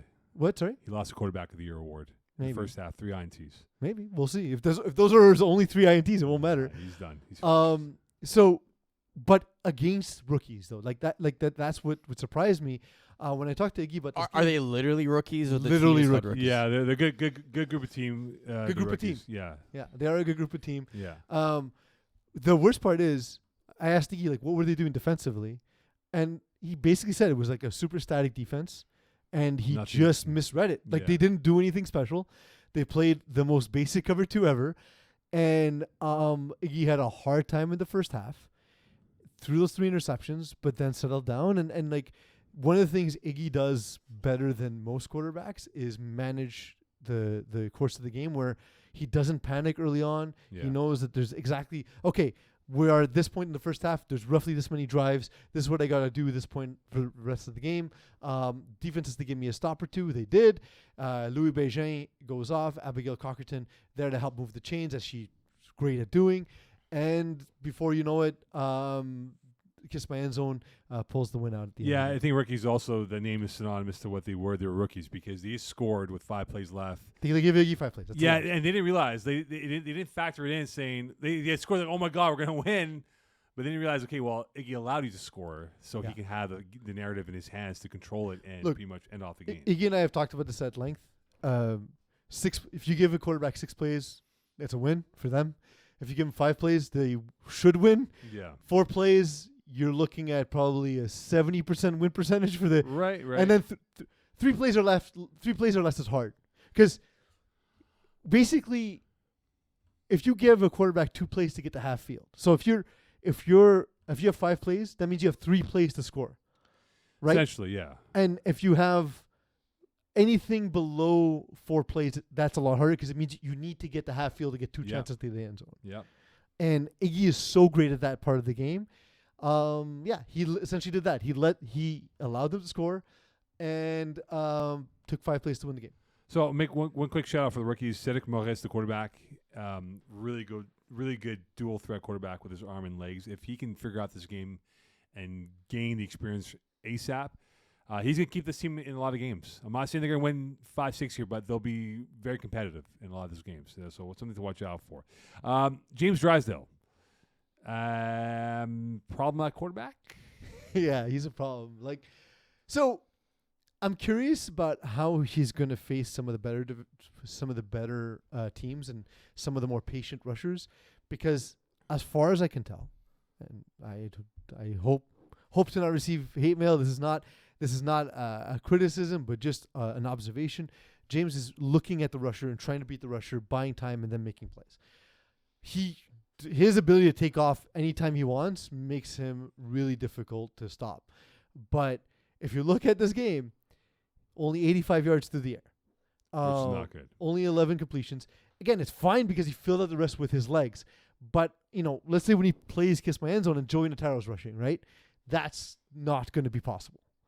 Right? Like, he'll beat Joey now and again. Joey was standing next to me during that game, and he said, I remember James, and I don't know how he got to that next level. Like, he went from being really, really good to like, oh my God, what is this guy? Right? Like, he's an alien, an absolute alien. Yeah.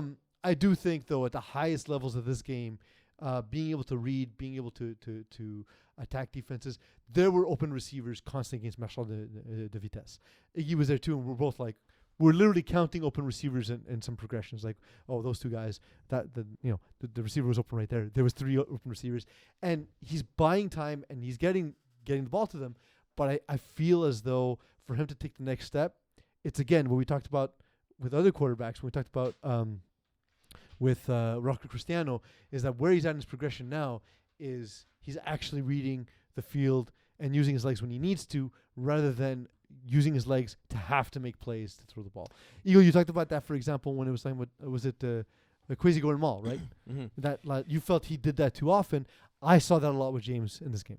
I mean, and you kind of expect it though, right? That's what you're comfortable with as you're starting to get used to the position. I mean, also the speed of the game is something which, as a quarterback, you have to. If you've been a receiver and you play in a certain speed in your mind and you can't process the plays as fast as you normally do, that's also like very intimidating. And so you kind of default back to what you feel safe with. Well, Now, remember the thing is, though- they play the next 4 games. I'll let you go in a Yeah. second, but they get away with it for a little bit because they get rookies, Beefton, street runners.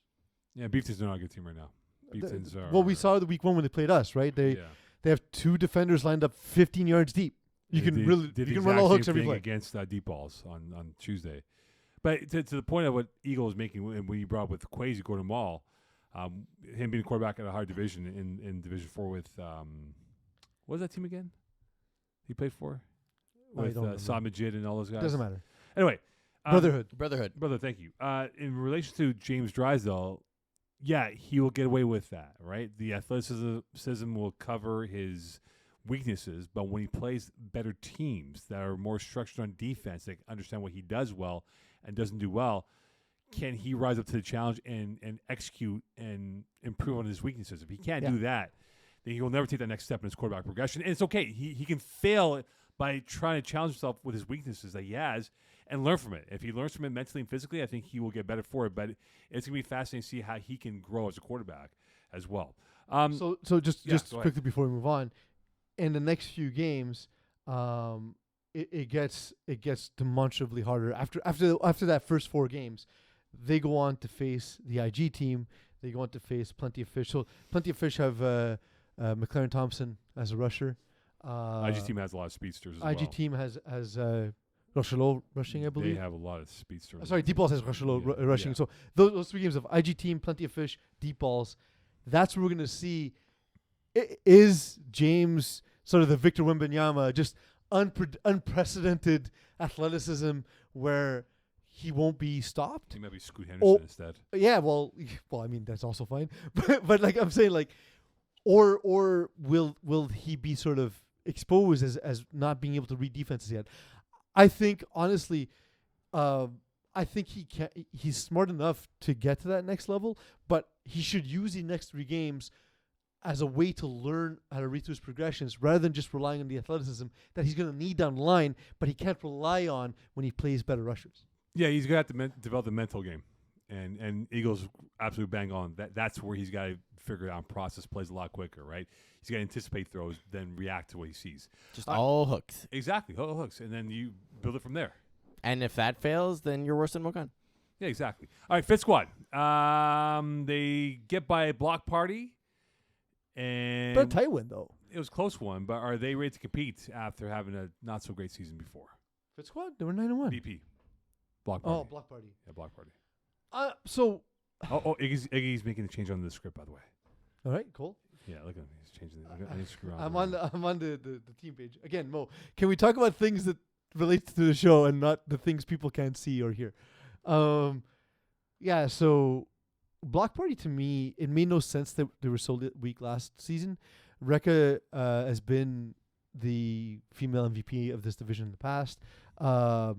Jimmy Lee Janvier, I don't know if he was on the team last season, but he added to that roster. I think gives them some. He was on breath. team, yes. Block party, yes. So, look, it's a good sign that they went toe to toe with a team that went 9-1 last season.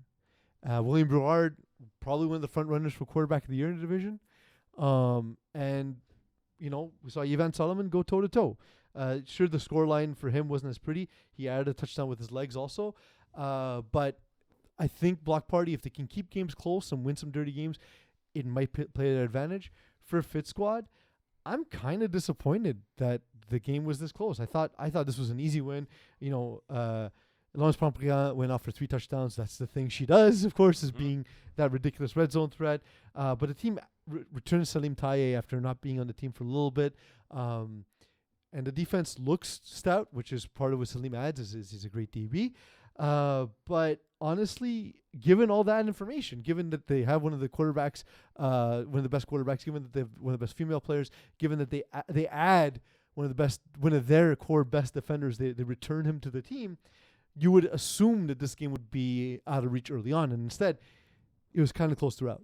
Yeah, I just think that for Block Party Fit Squad, we know they're a good team. We know what they're made of. Iggy and I spoke about this team last week, that we believe they're one of the favorites to win this division this season. And I just think that they'll figure it out, and they'll blow out some teams. But I think for Block Party, though, here's the thing for BP. They've been in the league now for, what, a couple seasons in a row now? Block Party? Yeah, Block Party. Well, they were another team name before, but yeah, it's Right. a few seasons. So they have the experience, they have the depth. Like, you think about the roster, it is a lot of players in this roster. I think like 12 plus they have at times here. So That's always their right, but do they have the right formula? Right, are the right pieces on the field for offense and defense? Look, we've seen it work before. They've made it to an FPF final. They lost that game, but they lost to Kiss My End Zone. And I believe Iggy destroyed them in the playoffs one time. They did. Yeah. That was the game. Yeah. But I mean, they were the favorite. They did what they're supposed to do. Yeah. Back then they were 300s. And it was a team I remember Kiss My End Zone kind of worried about because they struggled with them in the season, and then when they got them in the finals, they just couldn't keep up. But that's always been their thing. They always have a lot of players.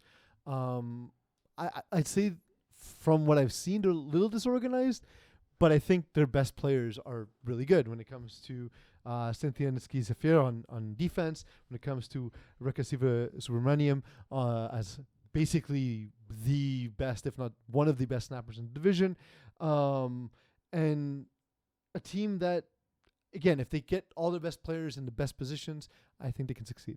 Thunder Buddies, biggest issue for them is involving their female depth. Yeah. So will this be an issue moving forward for the season? If they don't, it will be, because that's the bane of a lot of co-ed teams' existence, right? Like, if you try to win 3-on-5, you're not going to very often. They're 2-0. Terry Babelis looks solid to start the season. They beat Catch and W's, and they beat Michael Scott's Tots. This week was a close one, 20-19. Terry Babelis was a little preoccupied with trying to get converts, and we see why. We'll see. He knew at some point it was going to play a big role in terms of having to win. Michael Scott's Tots did what they could to milk the game away. They really tried to take the ball out of the offense's hands for Thunder Buddies. Kenny Zeppetelli really taking his time on offense, using, when there's a lot of runs, a lot of short plays, it really takes sort of the momentum out of the game. And it was 7-6 at halftime for Thunder Buddies, right? So, and remember, though, Terry Babylon Club's coming off an awful injury. Yeah. So he's slowly getting himself back into football shape, which he hasn't done in a while. And in this game, Kala Gauthier, only 3 targets. Yeah. That's kind of what I mean. She's the only female receiver who had any targets. She had 3 of them. Jenna Arroyo getting 3 sacks. I think she can equally be involved on the offensive side of the ball. So I'd like to see if this evolves. And I know the trap, right? Like, we know how good Jafar Hassan is. We know how good David Gutkovsky is. We've seen these guys play in high divisions in FPF. Well, they all have that rapport, right? Playing in together and stuff. In Blast and whatnot. But and as well in MFL. But honestly, like, that's only going to get you so far. Right. And so I want to see more involvement from the female receivers. And Terry knows that. Like, he's one of the smarter dudes in FPF, right? So he'll make that adjustment, I'm sure. All right, 1-9ers, impressive out of the gates. They got a forfeit win week 1. Yes, forfeit win week 1. So what do we take from 1-9ers in the early going part of the season? Well, famously, they're the 1-9ers because their first season they went 1-9. So it's very nice. Nice play on words. They're young, they're dynamic, they're fun. They move over from Division E, Division 6 sort of thing. Alex Blay, of course, we know his ability, and so on. Brandon Bagley is someone who does not yet have the offensive rating he deserves. I think he's a really talented player as well. But he's got 4 interceptions so far to start the season. So defensively, we already see the rating. We know, of course, he's been recognized. But I'm curious about how Charles Presser will be on offense, right? Oh boy, as a Charles quarterback. Presser. We know he adds to that defense for sure, but he hasn't had an extensive run at quarterback. But They took it to Le Stumpf 31-12 this week, and he looked really good out there. I haven't seen them play yet. I want to see them play. I think I will. I have a whole bunch of co-eds coming up this weekend, week 3 that is. Yeah. So I'm curious to see how they will be, 1-9ers and stuff. But if they can continue going through, like I know they got the 4-foot win, which whatever it is. But if they get to put together a string of wins here, get themselves to 4-5, they should be 4 or 5 wins. That is, they should be okay for a playoff spot as well. And Presser, a third of his targets going to Isabella Lamosa and Elodie Cousineau. That's what you got to do, involving everyone in your offense, and it allows people like Lucas Canville to do what he does. All of that yards after catch and so on. 3 touchdowns in that game. On to Division C, and this has been a fun division to watch the game so far. I'm surprised JYD now they're 0-2 to start the year. How do they get this ship going in the right direction here? They had some tough games coming out of the blocks. With all due respect to the schedule that they had, Game Changers was a game that I score capped that they got bombed. And Bissett and Sabot are phenomenal. I watched them play as well. So not an easy first 2 games for them though, Peas. But can they get the ship going in the right direction? Yes, because I feel like most of Division C is all the same. Like everyone's good. There are a handful of teams that are going to struggle.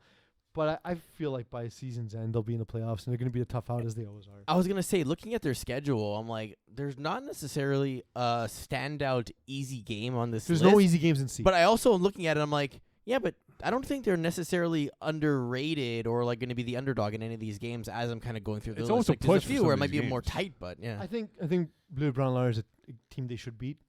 They should. Should, but I'm not confident either way, though, right? Don I'm not like, Bougie oh, will this not like a be- blowout. But that's honestly like we're going to talk about this through, as we go on through the season, Div C. But like, man, save for 2 or 3 teams, there are not. There's no weak teams. Everyone's good. Good. That's how it's supposed to be. Yeah. It's one of, to me, the most grueling divisions. It is, and the only game that I think they might be favored is against the Commission.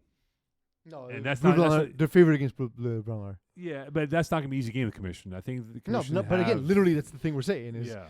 It probably against all Madden too, because other than Jack Zerjotis, they're not all like they're not experienced in an FPF sense, and Jack himself doesn't have a ton of experience in FPF. Jack is actually now away on CFL camp. So will he be? So who's quarterbacking his team? He's not going to be back now because Jack is now with, I believe, the BC Lions or Calgary Stampeders for Which is awesome, right? Like that's for- much better for- news than yes, him quarterback. playing a middle division in flag football. But that team already was built Oh around. my goodness, this is all guys that I know very well. Hold on, can I ask you guys a question? Mhm. Look at the team picture for All Madden. That's the best. It's one of the Papanikolaou brothers. That's amazing. So, but now given that, we'll talk about them for a moment and we'll move on. But Who's in better shape, Brent Young or Mr. Papanikolaou? who cares? So, What I'm really impressed of is how those cones are set. really set well. Good Actually, job, they're Brent Young. not. Good job, Brent Young. No, my question here is, if Jack Zerjotis is not on the team, and like again, I know there are a ton of athletes and so on, but if they're not gonna have their He won't, stud 'cause he's going to CFL UBC. Yeah. and slash NCAA quarterback, does this team stand a chance really, or should they go out and recruit someone? They got to ASAP? recruit. They got to recruit because Jack. Chris Rivet. Yeah, Jack is now in the CFL camp for the quarterback program, and then he's going to UBC. So he wouldn't be even available for these guys for most of the season. I don't know if he'll get even 5 to play for eligibility for all Madden stuff, but that's for their problem to figure out moving forward. So top season, we know this team very well. Our boy Andel Gordon Thomas is a guy that we know very well. Mr. McGrath looks healthier. They face Kiss My In-Laws this week. They're off to a good start, top season. So They faced a team with no quarterback in week 1. I know. And then they lost to a team in week 2. So are they off to a good start? I think they're off to a good start. McGrath was banged up though because he Yeah, wasn't but healthy. define what you mean by a good start when they face a backup quarterback and then lose their second game. Well, look, they got a win under the belts, right? But here's the thing, right? With McGrath and now playing against a very good Kiss My In-Laws team, I think this would be a good litmus test for them to see where they stack up with the so-called best team. In What's the Division. line? I'm going to say the line is going to be about 10.5. So, given the line of your 10.5. question, like, in favor of Kiss My In-Laws, right? Yes. So- yes, 10.5. Or Kiss My In-Laws, sorry, KMI. So, given that, like you phrased the question as if they're one of the top dogs in the division. No, but They're good. Don't get me wrong. Again, there's no weak teams really in the division. But that's why Sean McGrath was banged up, though. He had a shoulder injury. That's why they took time off, though. But so okay, cool. If you look at the team, it's fine. Just Kevin Donnett's really good. Randall Thomas Gordon's really good. Carter Souls, Sonny Worrell. But like, okay, everyone's got that and more. Like if it's not Quade Johnson and James Tyrell, it's Kiss My In-Laws who are stacked across the board. It's we saw Bible Study put up 52 points against them. Yeah, I don't know, man. I don't look at this team and say, wow, these are one of the front runners. I think they're going to be a middle of the pack team, which is fine. But that's why is this a good test for them, though, to see how they stack up? I think it's a test they didn't study for. So are they going to lose by 18 plus then? I think 10.5 points is fair. I think it's either going to be a 2-score game or a 3-score game, and then they score late to make it respectable. Yeah, I see it being sort of 36-29, 34-28-ish, around that. Holy cow. I made a mistake. This game's May 28th. Yeah, there's a gap. For Yeah, I was like, wait a minute. Why does Kiss My But In-Laws? it's their next game in their schedule, Mo. Come on. But it is their next game. Yeah, it's their next game, but I'm like, oh my goodness, it's May 28th. Well, we'll talk about that in 2 weeks, all right? How about that? We'll talk about that in 2 weeks. My bad. I didn't realize that, guys. That's my bad on my part. Anyway, of the 2-0 teams right now in this division, the one that really has piqued your interest is who? Well, let's start with you, Mo. Who piqued your interest? Let me get the page up. I need to doing the same thing. Yeah, it's just The internet tonight is unbearable. Yeah, it's been pretty So bad. we have Beset et ses potes, Diamond That's the Bougie, team. Game Changers, Trap Stars, Sharks, Backyard Bullies, Bible Study at 2-0, and then technically you have Repeat Offenders and Kiss My In-Laws at 1-0 because they only have one game. The Senate Bow is the team watching out for. FPP, Frederic Paquet-Perot, has been a flamethrower out there. I think he has no INTs yet. I think 13 touchdowns so far. He did that last season too, where he threw no interceptions. Yeah, but he just oozing with confidence right now. And my computer's slow. I can't open up anything. I'm going with a different team. I'm going with Sharks. Led by Corey Wawolowski. Look, not only do they have a guy who's already won championships in this division several times, who was able to throw in this division again somehow. Well, he left infantry to take this team. He wasn't happy, but But Mo, he won the last time this division was settled. He took the trophy home. Yes. Why is he throwing this division? Coward Coward Wawowski. Carlo. We'll blame Carlo. Yeah, Hashtag- let's blame Carlo. Hashtag But blame Carlo. but here's the thing: not only does he get to return to this division, but he does so with Dondre Borden and Max Bura, two aliens, yeah, two Bureau's been absolute great. aliens. Noah Groper, who's really solid, and then somehow they have the cap room to fit Kwesi Gordon Mall. Like, what is this? Are they paying a luxury tax? Yeah, Like, what is maybe, this? Maybe, but no, it's a good team, man. Like I agree with you. I think Sharks are a good team. Beset Sepo is a team that I really am impressed by. They don't play each other, unfortunately, in the regular season. But Beset will get Game Changers. That's a massive game that we'll see on weekend. Killer Rays will be a fun one to watch against them, and Primal as well, and all Madden. So their schedule's not easy. There's no easy. You said it before. There's no easy schedule in this division. No. And if they can run it, and they get fourth and Schlong as well in the middle part of the season, if they can run it, I'm going to be curious to see how Frederic Paquet-Perot really does against better defense that he'll go up against in the coming weeks. Well, here. again, he was great in Division 4. He was. I think he was a little too safe at times, and that hurt him in the playoffs. Yeah. So I look, having no interceptions is great, and Lord knows a lot of guys like me throw too many of them, but to throw too many interceptions. But the thing is that you do need to take chances when they're made available Yep. to you, and I do think that's the part of Paquette's game where I think he's a little too conservative at times, and I think if he lets it loose a little bit, that's going to unlock the next level for him. Because talent-wise, the dude's a Div 2 quarterback and plus. He'll be playing high end soon enough. All right, Div A. Massive game. Lumiere against Bless. Came down to the last play, which Lumiere won on the Hail Mary. Blessed scored 2 plays left, I think, and then this game went very long, by the way. So bless up. Yeah, bless up Lumiere, and Lumiere winning the game at the death here. So, I mean, this game, from what Iggy told me, because he scored kept it, had a playoff feel to it. It's Royaume Luminaire, by the way, not Lumiere. Oh, sorry. The word you said is not in either of their names. Oh, okay. You got wait. This is a record. You got both team names wrong. I know. That's amazing. It's been a long day today. And you're not fasting. Yeah. No, it's been a long day. I was up early this morning. I had media day all day. Media fasting. Media fasting was. It really was. All right. This game, like these are two teams that are familiar with each other from lower divisions. It came out to the last play. I'm intrigued because Pease right now, besides Star City, who's only played 1 game, so we'll exclude them because of the number of games played. Every other team has had at least a point or more this season, and Div A is really starting to unfold where it's not going to be easy. Like Division C, Div A, I think will be a lot trickier than what people expect it to be this season. Yeah. I mean, that said, like, it's weird to see All Stars and Star City at the bottom of this division, all right? But is it a better storyline that All Stars are 0-1-1 or Jamesons are 2-0 then? I think it's awesome that Jamesons and their weirdo ass posts are 2-0. I love it. But I look, the thing is Jamesons are somewhat matchup dependent, right? That said, they did beat All Stars. KGP is a team where they've generally played well against in the past.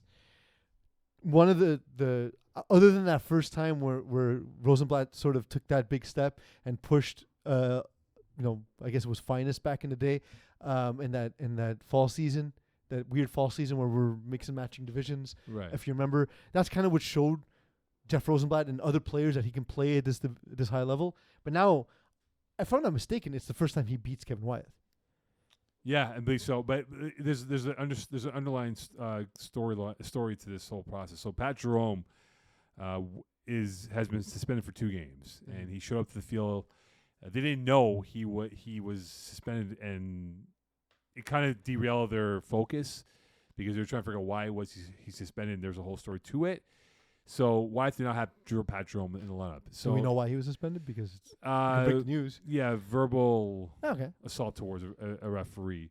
Was that the one from the finals? No, from Laval, week 1. Oh, okay. Allegedly, whatever it is. Anyway. Just because there was a confrontation at the finals. There was, exactly.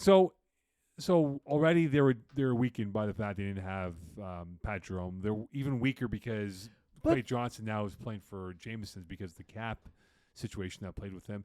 It's not the same All-Star team from winter season. It's not. But you saw But Vincent Malo is a nice piece to add. Yeah, you have Kirak, you have Millard, right? You have Malo as well. I just think for Wyeth, it's just a matter of developing that connection with the new guys. That's all it is. Once Malo, Groppini, and Senatus get up to speed, and they return Pat Jerome to the fold, I think the team is still going to be great. Yeah, even Groppini, like he said, Wyeth told me to sit here. Don't come at me. To sit here, I'll get you the ball. Don't worry about it. Right. So him understanding the angles, the nuances that Wyeth wants from his receivers on the field. Yeah, like it's fitting in a new offense. And Kevin Wyeth is very specific about depths and spacing and timing, and they'll get that. I don't have a doubt. And Star City, of course, had taking a loss in week 1. It is. Sorry, week 2 rather. Yeah. We don't expect Star City to lose many games. No, but the thing is, Pease, we know Div A is one of those the boat leaves the dock without teams, but I know it's only 2 games, but it's just great to see. But I'm saying that this leaves the dock without teams, right? Teams are left on the dock here. Now we're seeing. I don't know. No. Sorry, we can't just float. We can't take the boat past that because I don't know what you mean. We can't float past the boat analogy. Because Eagle and I both looked at each other like, what? What? No, but there's teams still on the dock normally in Div A, right? Like you have teams that jump out 2-0s, and you have 0-2s, right? But now you have. Okay, wait. Are teams the boat or are teams the passengers? The Div A is the boat, and there's teams on who are 2-0. And there's teams that stay on the dock. Yeah. Okay. Who are 0-2. Got it. Right. But so they missed their transfer to the exactly. boat. But you have now 7 teams that won. How big is this boat? Noah's Ark, bro. It's Tom's 2 of every Cruise. animal. It's huge. Tom's Cruise. Carnival Cruise, my friend. Thomas Cook, by the way. Carnival Cruise. I like Norwegian better. Tom Cruise. Mission Impossible coming out soon, no? Yeah. Yeah, it's coming out Oh, soon. and Fast 10 coming out I was Friday. just gonna Friday! say Friday! Can't wait. To, are, they going, I'm derailed. I'm not paying F attention to is the show for anymore. family. are they going to? By the way, returning to the fold, it's Dwayne The The Rock Johnson, Yeah, you saw her. baby. Apparently he's in the teaser in the credits at the end for the next one, right? Family returns. Family's stronger than everything. But he said he wasn't coming back, and now he's coming back. Yeah. But what? Wow, level? shocker. Maybe Black Adam didn't do well at the box office. Oh, Black Adam did this terrible. Apparently, it was awful. It was terrible. Yeah, and he was hyping it up like he was like, yeah, this That's is his great. job. Yeah, obviously, It's bad though. It's Don't not watch good. it. It's not good. But Watch yeah, Fast 10. But again, I can't wait for Fast 10 Friday, May 19th. Can't wait. I saw, by the way, Guardians of the Galaxy. Not that great. Really? No. I've heard mixed things. No, too many storylines within the movie. Like it's like you have to really that makes focus, sense. and then it's like one here, one. I mean, I hate focus because how am I supposed to be high and focused at the same time? It doesn't make sense. Speaking of focus, we were talking about how Lazara manages to lose games that he should win. no, but it's, well, that's it's a tough 1 one, point though. loss though. Like he right? scored 40 points, man. Yeah, man.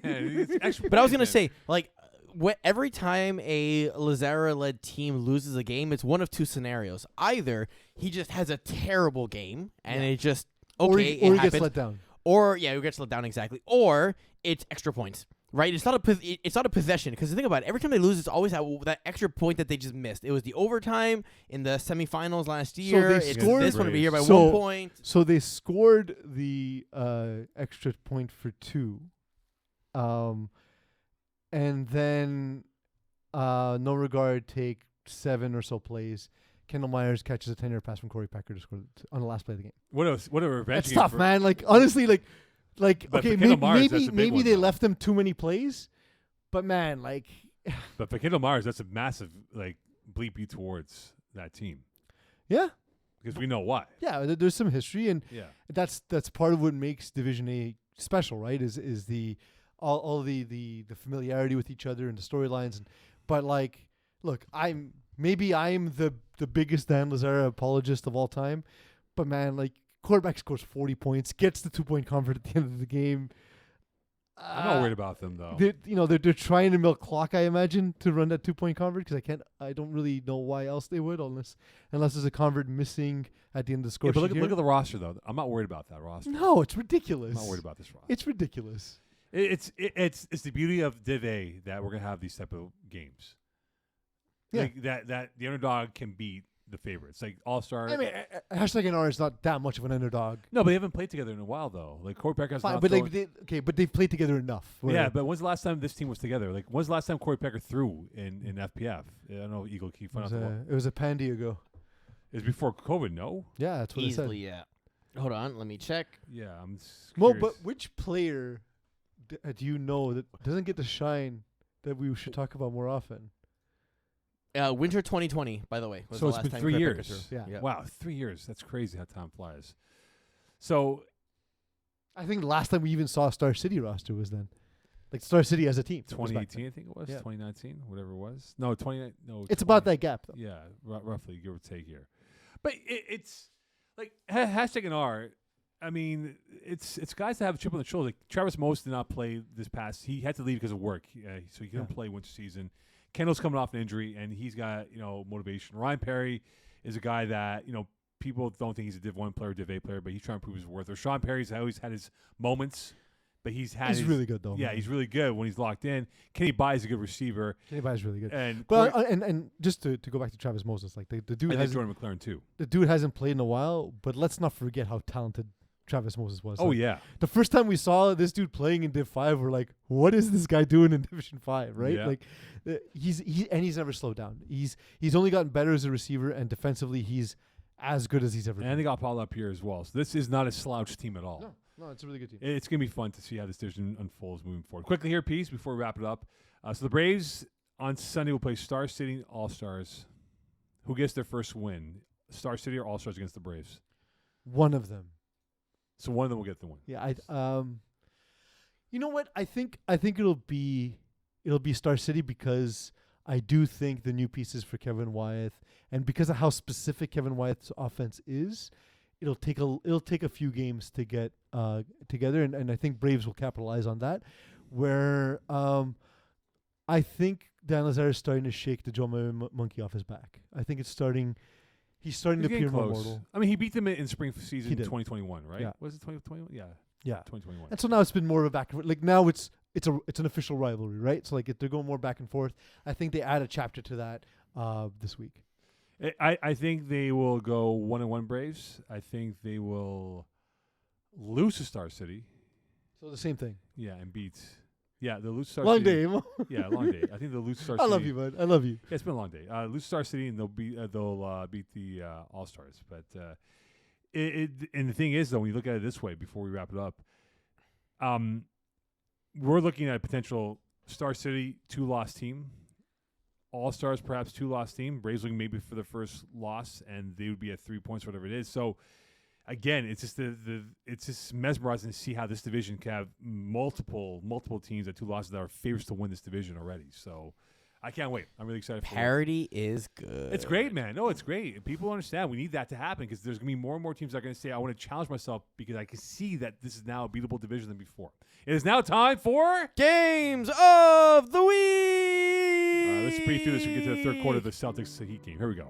All right, we're going to start in Division E. Cover 3 inches long, prime time. Prime time. Prime time. Area 69, Pasa Arabiat. Pasta de biat, Yeah, bro. I'm going to go with the Spicy Pasta Boys. Texas Chooches, Hooday. Who they? Who it? Hail Marty's, Trailer Park Boys. Marty. Yeah, Marty. Marty party. Yeah. Granddaddy Perp, Texas Whales. Wales. Wales. Timberwolves, Show Me Damn TDs. TDs. Man, crappy week in the V. Showed him TDs. Meat Lovers, FSU. FSU. FKSU. Not you too? Question mark. Why is that a Bloodline? question, by the way? Not you too? I imagine it's like a Brude type Yeah. of thing. Like Bloodline. I don't know. I'm going to go Bloodline. I'm going to go not you too. Granddaddy Perp, Area 69. 69. 69. Only Flags, Minky FT. Minka. Ooh, that's a fun game. Only flags. And Ramfins, Ranfin, I don't know, Satrial. Ramfins is a stupid name. Satrialis. Yeah, Satrialis, but I'm not going to eat anytime soon. No. All right, we're going to go into, I think this is women's division. Yes. Liptimiet, Wildcats. Yeah, Miet needs a win here. I'm with LPM. Wildcats. Supernova, touchdown for what?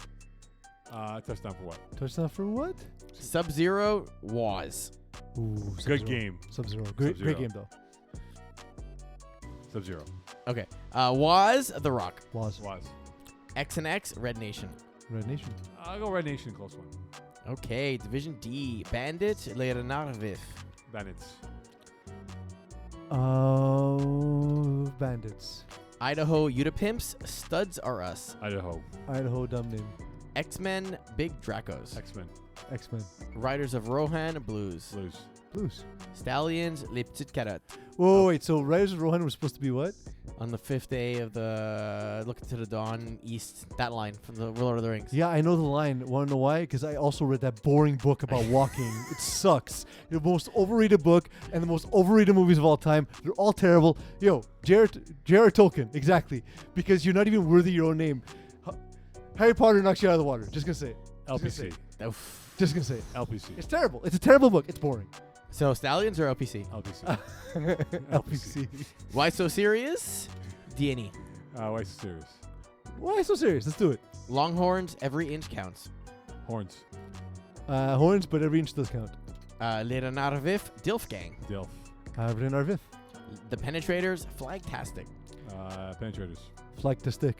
Blitz Sisters, Banzita Hunzik. Hanzik. Same. Balls Deep, Idaho, Utapimps. Balls deep. Balls deep. Red Dragons, Big Fat Bats. Big fat bats. BFB. Born in the 80s, Primetime. Prime time. I like both of these team names, but I'll go with primetime. Studs Are Us, The Root Sacks. Root Sacks. I like the defensive line. Studs. Blues, West Island Boys. Web. Web. Stallions, Friends with Danny. That's Danny. Friends with Danny. No Regrets, Glory Boys. Regrets. Glory Boys. We have Coed 2, Easy W, Beer and Brownies. No, this is Division B. Wait, I can't do math. This is Division B. Easy W, Beer and Brownies. I'll go beer and brownies. Beer and Brownies. B Raves, Poseidon's Kiss. Poseidon's Kiss. B Raves. Blessed, Beers and Brownies. Blessed. Blessed. Run It Once, Beer Belly Brigade. Run it once. Sorry. Run it once. Easy W, Silent Ticklers. Ticklers. Ticklers. And Ambush, B Raves. B raves. Ambush. Sorry, Let's the do light it. here Why not? is. I know it's right in your way. You can't so see it. I can't really see. You could just listen. Yeah, I know, but I can see the visual. All right, now we got co-ed 2. Kiss My End Zone, the IG team. Ooh, it's a good game. Kiss Man Zone. Kiss Man Zone. Plenty of fish, easy fun. Easy fun. Easy fun. The Rookies, Vultures. Vultures. Vultures. Street Runners, Block Party. Block Party.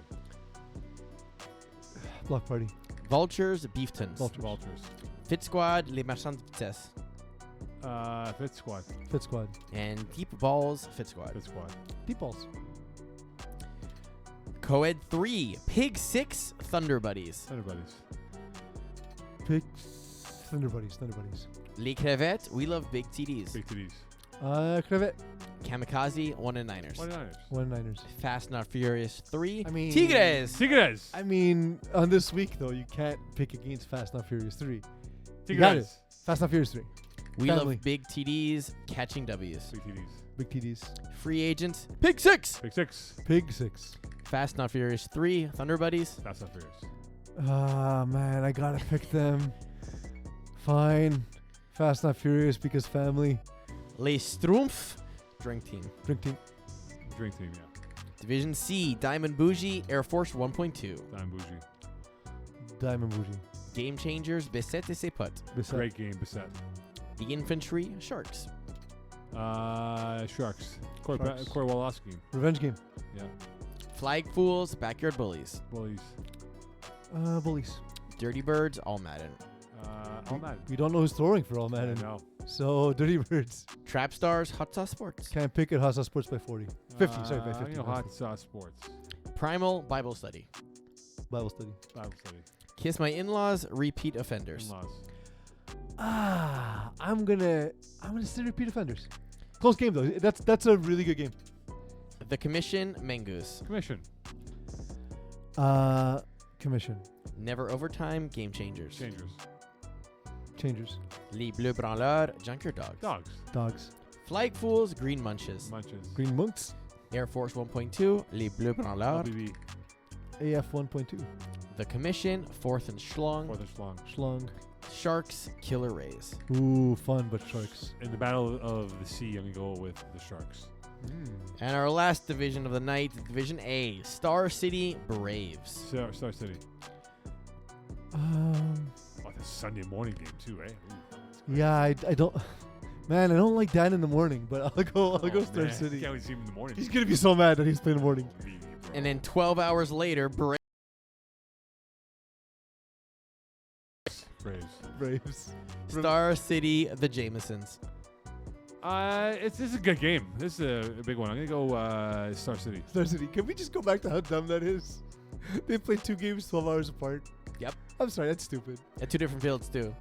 Well, it doesn't matter. They have Yeah, 12 hours. yeah, They but- can fly there. Well, what if you wanted to wait at the field for 12 hours? Just They hang can- out. they and go can to the Toronto day. and they back. can fly to the States and fly back and get through customs twice. They go Sure. Toronto and back as well. KGP Party Crashers. KGP. KGP. And Bless Up, #NR. #NR. Bless up. All right. And that's it, boys. That is it. We are back in full throttle, my friend. Fast and Furious coming out this weekend. A lot of movies coming out in the next few weeks. Yeah, summertime. Yeah, it is. Definitely summertime. Felt like winter today. It did feel like winter today. Magic words, please. Marcus Smart flops again. Good night, Miami Heat. 66-57 halftime. Arizona's never getting that stadium, are they? Nope. But let's.